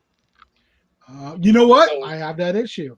It was him and like 3 or 4 other supervillains, and then they're like, "All right, you're the finalists. Whichever one of you survives gets the spot on the team." And I know exactly what you're talking about. Yep. So yeah, he was one of them. I said Hunger Games style. Yeah. Oh, I mean, it's a now see the live action Superboy show from the 90s Bean has Lex Luger on it. So Total package got to eat. Oh, I was waiting I think for he played kind of a Bizarro. What? If I remember correctly. What? Lex Luger on the 90s Superboy show. Oh, something like that. He was some kind of an imperfect duplicate, as they say in the parlance. Pay for them drugs for Miss Elizabeth. Well, this would have been probably Pre-Elizabeth? Oh yeah. I remember watching the original Flash. Hell yeah. Now that was a fantastic superhero Hell show. yeah. And that soundtrack is still absolutely wonderful. It's Danny Elfman. Yep. I think it's some of his best on work. a TV show. that was something. I've been lucky enough. I got to meet John Wesley Shipp at GalaxyCon, and I cannot say enough nice things about that man. But he was hilarious because he's like, oh, the thing that made that show even better was the soundtrack, because I would have looked stupid if there was some synthesizer bullshit behind me. I'm just like, music by Tangerine Dream. Using the Elfman theme, and then the similarly styled music really helped sell Batman the Animated Series too. Oh God, yeah. But Metallo on the show. And Tangerine Dream, don't diss Tangerine Dream. I don't. I kid. I will say that as much as I love the movie To Live and Die in L.A., excellent film, but the soundtrack is by Wang Chung. Hey, you just lay off Wang Chung. If I've got to lay off Tangerine Dream, you leave Wang Chung alone. It doesn't help the film. That's a great song. Tangerine Dream, I like some Wang Chung music, don't get me wrong. This is the weirdest damn conversation. Now, Tangerine Dream, they did the soundtrack to Sorcerer, and Sorcerer is an amazing film that everybody should see. Didn't they do a version for Legend as well? And it didn't end up getting used? Oh, surprised that nobody pulled that back out like Tarantino did with the Thing soundtrack that Morricone did. That's the thing, though, with that Morricone soundtrack. It sounds like John Carpenter. Yeah. I love that soundtrack. But one of the reasons I think I love it so much is because it just sounds like John Carpenter. Oh no, I went to as damn it, Dave and Ben know. I was recently reminded that Phantom of the Paradise is an amazing movie and that I need to buy it. And as I was buying that from Shout Factory, I saw they also had John Carpenter's Lost Themes 3 on vinyl, so I bought that. Because I listened to the first two Lost Themes albums, and those are great. Yeah. I like that he's just like, I'm 80 or whatever it is, and I don't really want to make movies anymore. I'm just going to make music with my son. Yep, this allows me to play video games. Yep, I want to play video games and make crazy synthesizer music, and awesome, Well, more power to you, sir. You have earned it. I was going to say, he's earned it a few times over. Now, that said, also utmost respect to, George Miller, who's in his 80s and is like, I'm going to go to the desert and blow cars up. Yeah. George Miller didn't do anything for a while. He had some time to rest, recoup, rebuild. Well, yeah, he did nothing for a while, and he also, took the 90s off by making Babe and Happy Feet. But Matt Neb in the chat has a question of what you are painting up currently. Ah, yes, I am. I spray painted the arms after sanding them over the weekend. I am working on finishing up. I got to find him his shoulder thing. It's hopefully this weekend at the Toy Swap. Wolverine. Hold on. I'm going to pop it full screen. Wolverine's evil brother, who is not actually his evil brother. He's actually just Wolverine. From the recent Power Pack Outlawed miniseries. What a wonderfully weird book. Oh, it was so good.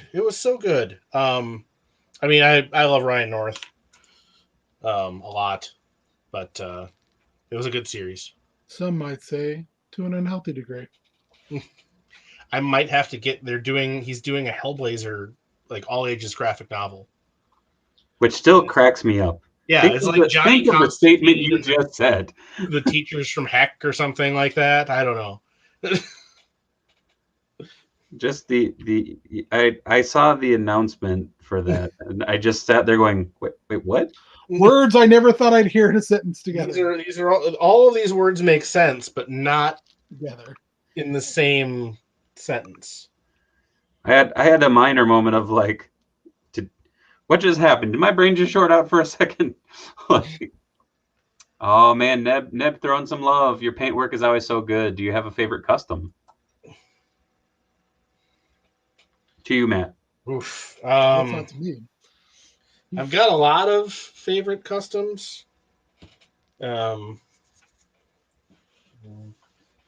there's always recency bias, and a lot of my like favorites are boxed up. I did a Rowdy Piper GI Joe that I like a lot.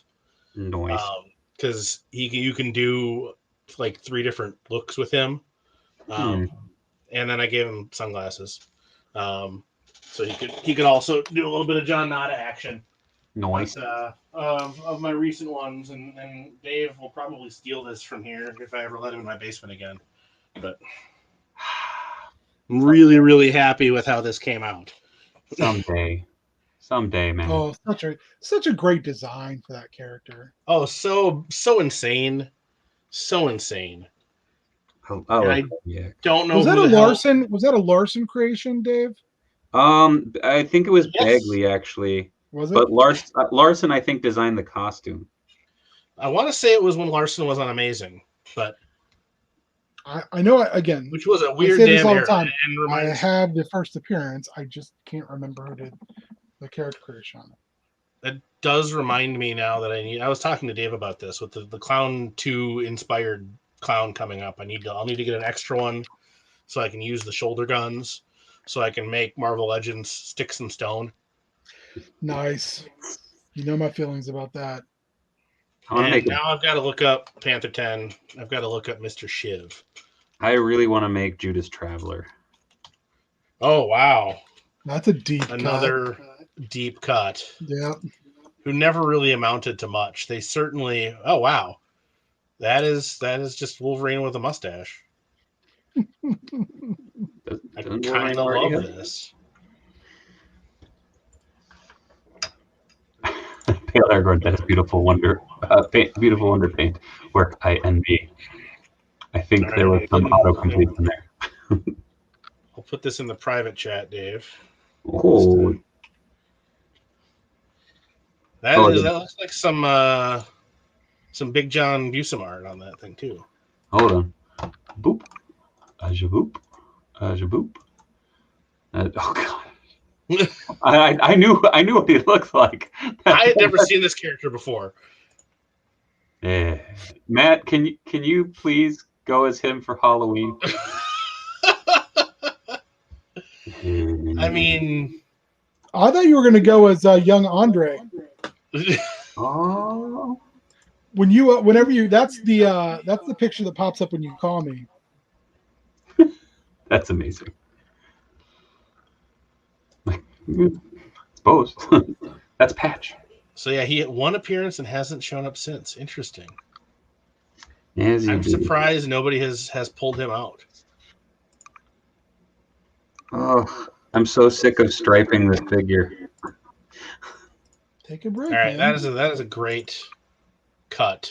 Panther 10. I love that. And I want Mr. Shiv to return. I also need to find there was a some of those Marvel graphic novels. They're just so like nobody remembers any of those characters. I love the Agent, who showed up a few times since, but I love the Agent Marvel graphic novel. And it's such a great like hook in that he's like I think he's CIA if I remember right. He's CIA, so he knows Nick Fury, but he's not part of SHIELD. And he's the Tinkerer's son, and he's a secret agent. And it's this dude with no powers, and they send him down to South America where this group of superhumans have essentially like taken over some little country. And he goes down there and you know just beats them all by being smart. And he's shown up a few times since, but never in a real big role. And yeah, Rick Mason, the Agent. I love that book. So good. But I need to find that Punisher graphic novel where in like the opening pages, he foils this gang of crooks who are just Lupin the Third and his gang.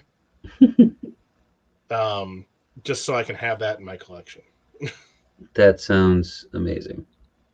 Well, the art is, I think I want to say it's Jorge Zafino on the art, who also did a good chunk of Terror Inc. And I do like his art. So I do enjoy Terror Inc. as well. Oh, Terror Inc. is another character that I feel like, I mean, he made a little bit of a comeback for a while there. The Max series with him didn't really do much for me. They just got away from what I liked about the character. But I love that 90s book. I like those weird 90s books, though. I enjoy Speedball. I enjoyed Maverick, baby! I enjoyed Sleepwalker. Sleepwalker. Dude, okay, hold on. I don't know if I gotta make a Sleepwalker, too. There is... So right now, there is an event of... It's Heroes Reborn again.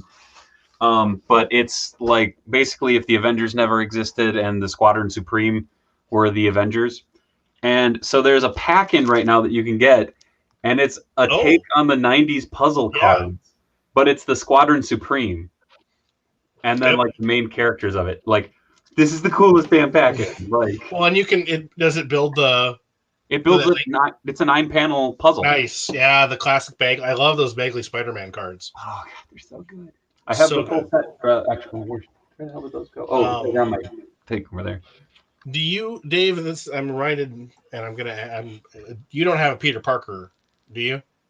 The Legends Retro. I have a Peter Parker. Well, do you have one that you don't need? I would have to look. I don't think so, but I might think so. But I thought I'd ask. I need his jacket. I don't know if any of you have been reading the Marvels. Yes. But there is a character in the Marvels, and he's a very Kurt Busiek character. To say the least. But Kevin Schumer, speaking of relatives of the Tinkerer, he is the Tinkerer's nephew. And man, the Tinker extended family. Yeah, Tinkerer extended universe, baby. He does like superhero tours in New York. So he's got an old like Fantasticar flying bathtub and flies people around New York. That's great. To show them the hero stuff. And then on the side, he like collects, detritus from superhero battles and sells, gets a fee from the Tinkerer for stuff the Tinkerer can use, and then keeps some of it for himself. So he's got like a Skrull jetpack that he uses, and he carries around like one of those Zodiac star guns or whatever. It's so good. It is. It's just, and that's the sort of character that I love, that, you can take advantage of the expanded universe, but they're not making it like, well, if you don't know that this is a Zodiac star gun, you're an idiot and you're going to lose out. It's like Space Cabbie, pretty much. Space Cabbie, yeah. Well, that's another series I got to get the rest of, is that Howard Chaykin and Jose Luis Garcia Lopez. What the hell is that called? Because I've got like 3 of the 4 issues.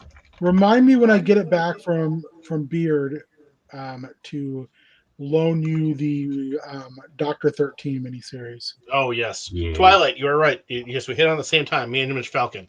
Twilight.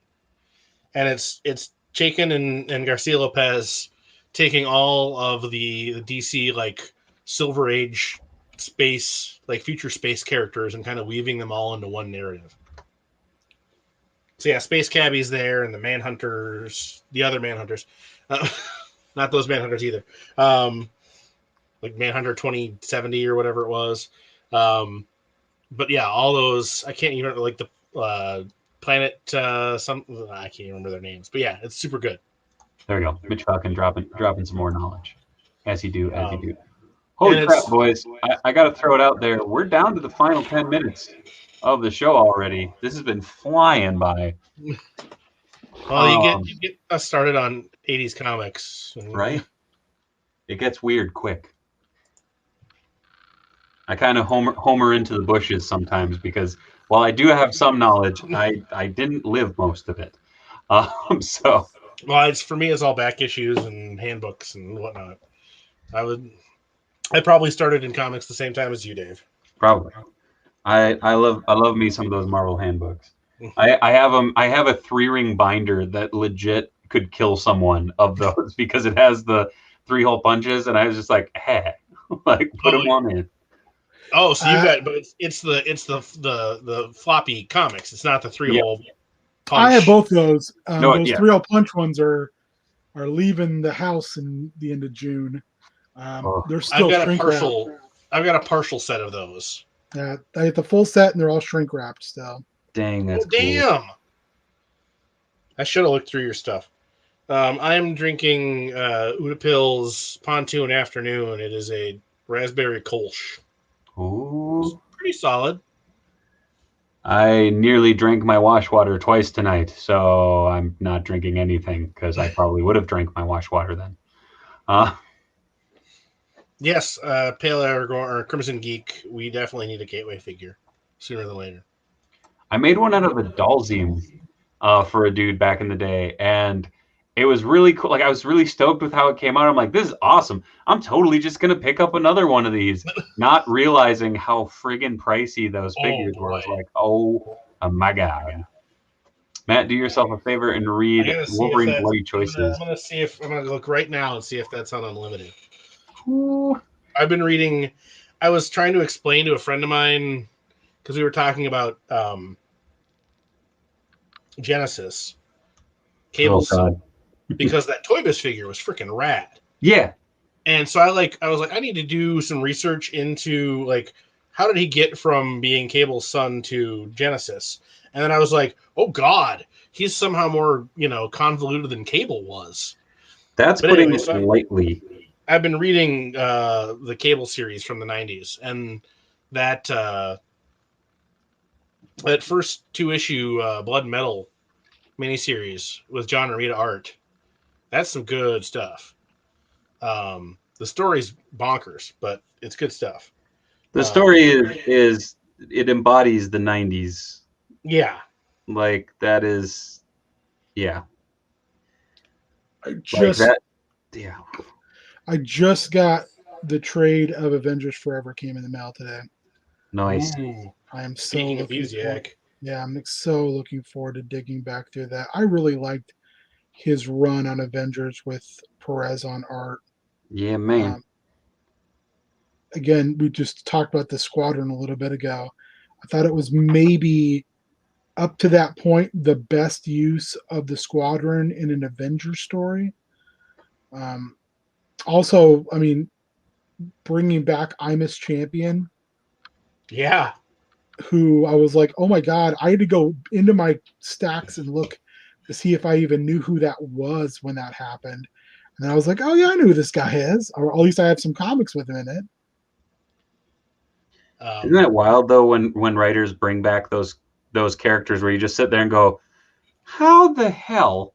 Like, but I love that because if they can breathe second life into a character that just sat on the shelf, because at some point someone created that character and it had ideas for them, even if it was like throwaway ideas. I don't think there's bad characters. I think there's bad writers. Absolutely. Oh yeah, no, I just was saying, like, speaking of which, Neb Shapiro, thoughts on the second Age of Apocalypse series that Colossus looks to be a top 10 figure of the year. So Marvel Legends is doing a second Age of Apocalypse wave for those who don't know, and it looks absolutely bonkers, and it builds Pirate Colossus. That's a great costume. Yeah, and it looks, that whole wave looks stunning to me. I'm just hoping those parts mean that we'll get a Cyber. Yeah, right? Oh, man. No, Speaking of freaking convoluted characters, holy crap. Yeah. But we're going to have to start calling that rating system, we'll have to start calling it the Hawkman system. Yeah. And I love Hawkman. Maybe my favorite character altogether. But ain't nobody touching Hawkman on convoluted characters. Cybers, I didn't realize. One, his real name is Silas Burr, which I hate. But he's been around since World War I, and is a ghost sometimes. I don't it's weird. Anyway, Panther, I love me some Ben Reilly. I'm just putting that out there. Absolutely. Oh, Clone Conspiracy was good. I love that book. It was so crazy. So very, very crazy. Speaking of characters that I don't think will ever come back, but I would like to see somebody try, not because I have any fond memories of the character at all, but the Iron Man villain, the Black Llama. That's a good pull right there. Just because he's an evil alternate universe, I want to say crap. He's not LBJ. He's Eisenhower? no, it's later. God damn it. Ford. Yes. He's an evil alternate universe Gerald Ford. Supervillain. You know, as you do. As you do when you write Marvel Comics in the 70s and fans literally mail you drugs. But some of those characters are so fucking wonderful in their bizarreness. Yeah, I remember reading, like, I can't remember if it was a handbook or something else. One of those, like, anniversary specials that they did in the 90s. You know, it's like, oh, Iron Man, 40th anniversary special or whatever. And they're literally explaining that Black Llama is evil, medieval times universe Gerald Ford. And I'm like, what is happening here? This isn't. And that would have been insane at the time when he actually was president. That's some Kang level shit. But anyway, yes, bring Black Llama back. Bam Lamb. God damn it. If you could throw together, we could get a YouTube strike. If you can put together 5 supervillains you'd want to see on a team, no A-listers, who are you going to throw on there? Ooh. This is how we're gonna wind down the show. Yeah, and they get the superior foes of Spider-Man treatment. Man, is it weird? I would go like those weird, like, I don't even, was it Marvel Tales? Like, where it'd just be like the weird amalgamation of like stories where it's like you get Black Panther and then you get a friggin' Colossus story followed by a Speedball. Marvel Comics Presents. Yeah. I would take any lineup from those and just mash them together and throw Maverick in there because I love Maverick. All right. Maverick wasn't a bad guy, I didn't think. He was like a kind of a bad guy now. Depending on which iteration, sometimes he did bad things. Yes. If I had to go, so he had Gambit disease with a team of obscure villains to get attention again. Do something with. I mean, Christos Gage already kind of redeemed Johnny Guitar and Dr. Sax.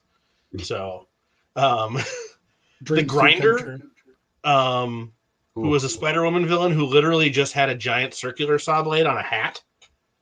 As you do. And it wasn't like Whirlwind or the Gladiator where it's like, these are on my wrists and I can hit you with them.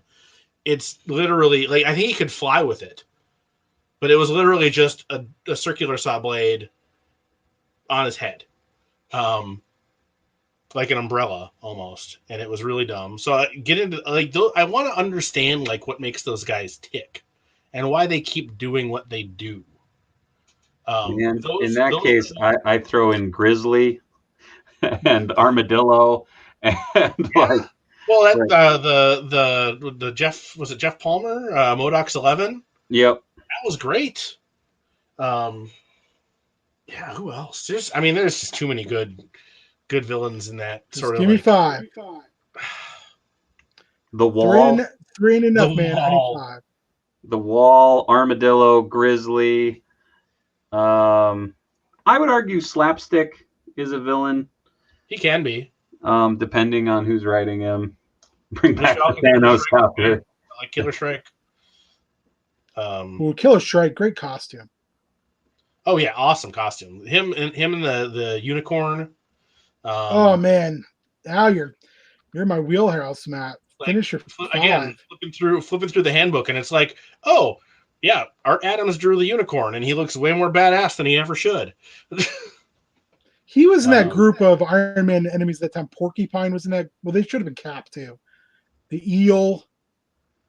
Oh, they all just had such great costumes. Yeah. Oh boy, man, there's just. I stand by the Eel is one of the most underrated Marvel Legends figures. Eel's solid. I like that figure.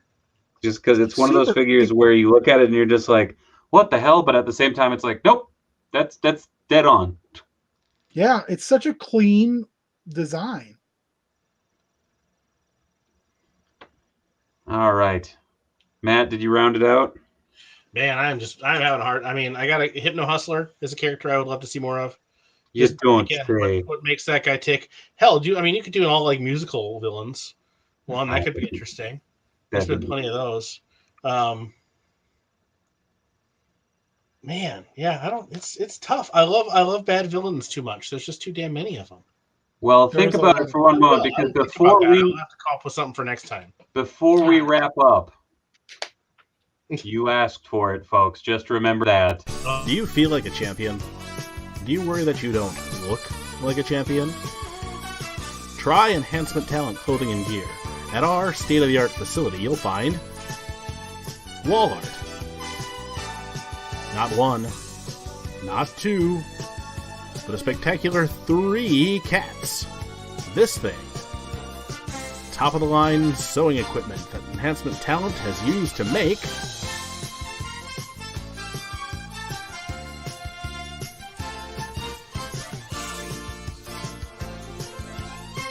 Enhancement Talent clothing and gear. Let us take you to the top of the card. You're goddamn right. so many people are so excited in the chat. Oh, you're fools. Beard wants that, by the way, Matt, so we can run it on Projo. I can send it over. I got it too. So whatever is clever. The Saturday night Projo on Heel Turn Radio. And make your voices heard. Yes. Check it out. It's going to be a good time. Tune back into this channel tomorrow night for Toys with the Boys. It'll be me, Robo, and Cincy talking toys, ripping open a bunch of boxes and shit. It'll be a lot of fun. Mitch, if you can drop them sweet socials in the chat, it is always very much appreciated. There we go. We got some Heel Turn Radio up in there. You can find Matt. Where can they find you? You can find me on Twitter at HypnoHustlin, HypnoHustlers_customs on Instagram. Those are the main areas. Instagram is where you're going to see my customs work. I don't do much with Twitter. And then Enhancement Talent, clothing and gear in some form or other on pretty much any social media. So yeah. King. And then coming up soon, I'm sure you'll find me on some of these as well. Oh yes. King, there's his Instagram, there's his Twitch, Known World United. Check him out. King, anything you want to say to the folks? On there too. I'm doing about half and half now. All right. Heel Turn Radio, June 9th. We're back, baby. Coming back. Six seasons in a movie. Oh yeah. I've been coaxed out of retirement. It's coming back. It's back, baby. You should also go to again soon that you can talk about. So yeah. If you want to talk about wrestling, you can come on and join that mess, that hot mess. It's gonna be a good time. It'll be a time. Indeed. As always, you can find me on Twitter at Dave Wheeler, on Instagram at The Dave Wheeler. You can find me right here on the Dave Wonder channel or the YouTube channel, whichever one you're looking at right now. Feel free to throw a like, subscribe, follow, whatever works for you. And until next time, good night, everybody.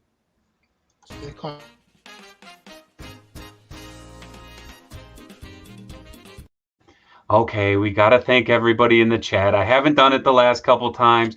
Mitch Falcon, you're a damn robot, and I love you for it. Jazzy McGee, Neb Shapiro, Collector Express, Pale Aragorn, oh, good Lord, Panther, Super Spike, Crimson Geek, Gakolov, Bean 2099, just everybody, Neb, Stan, everybody. We love you. Thank you for stopping by.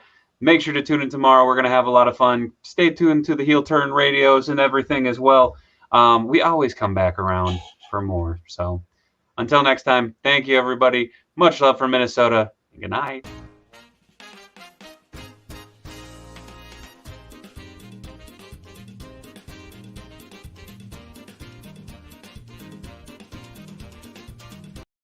Also, Tuck.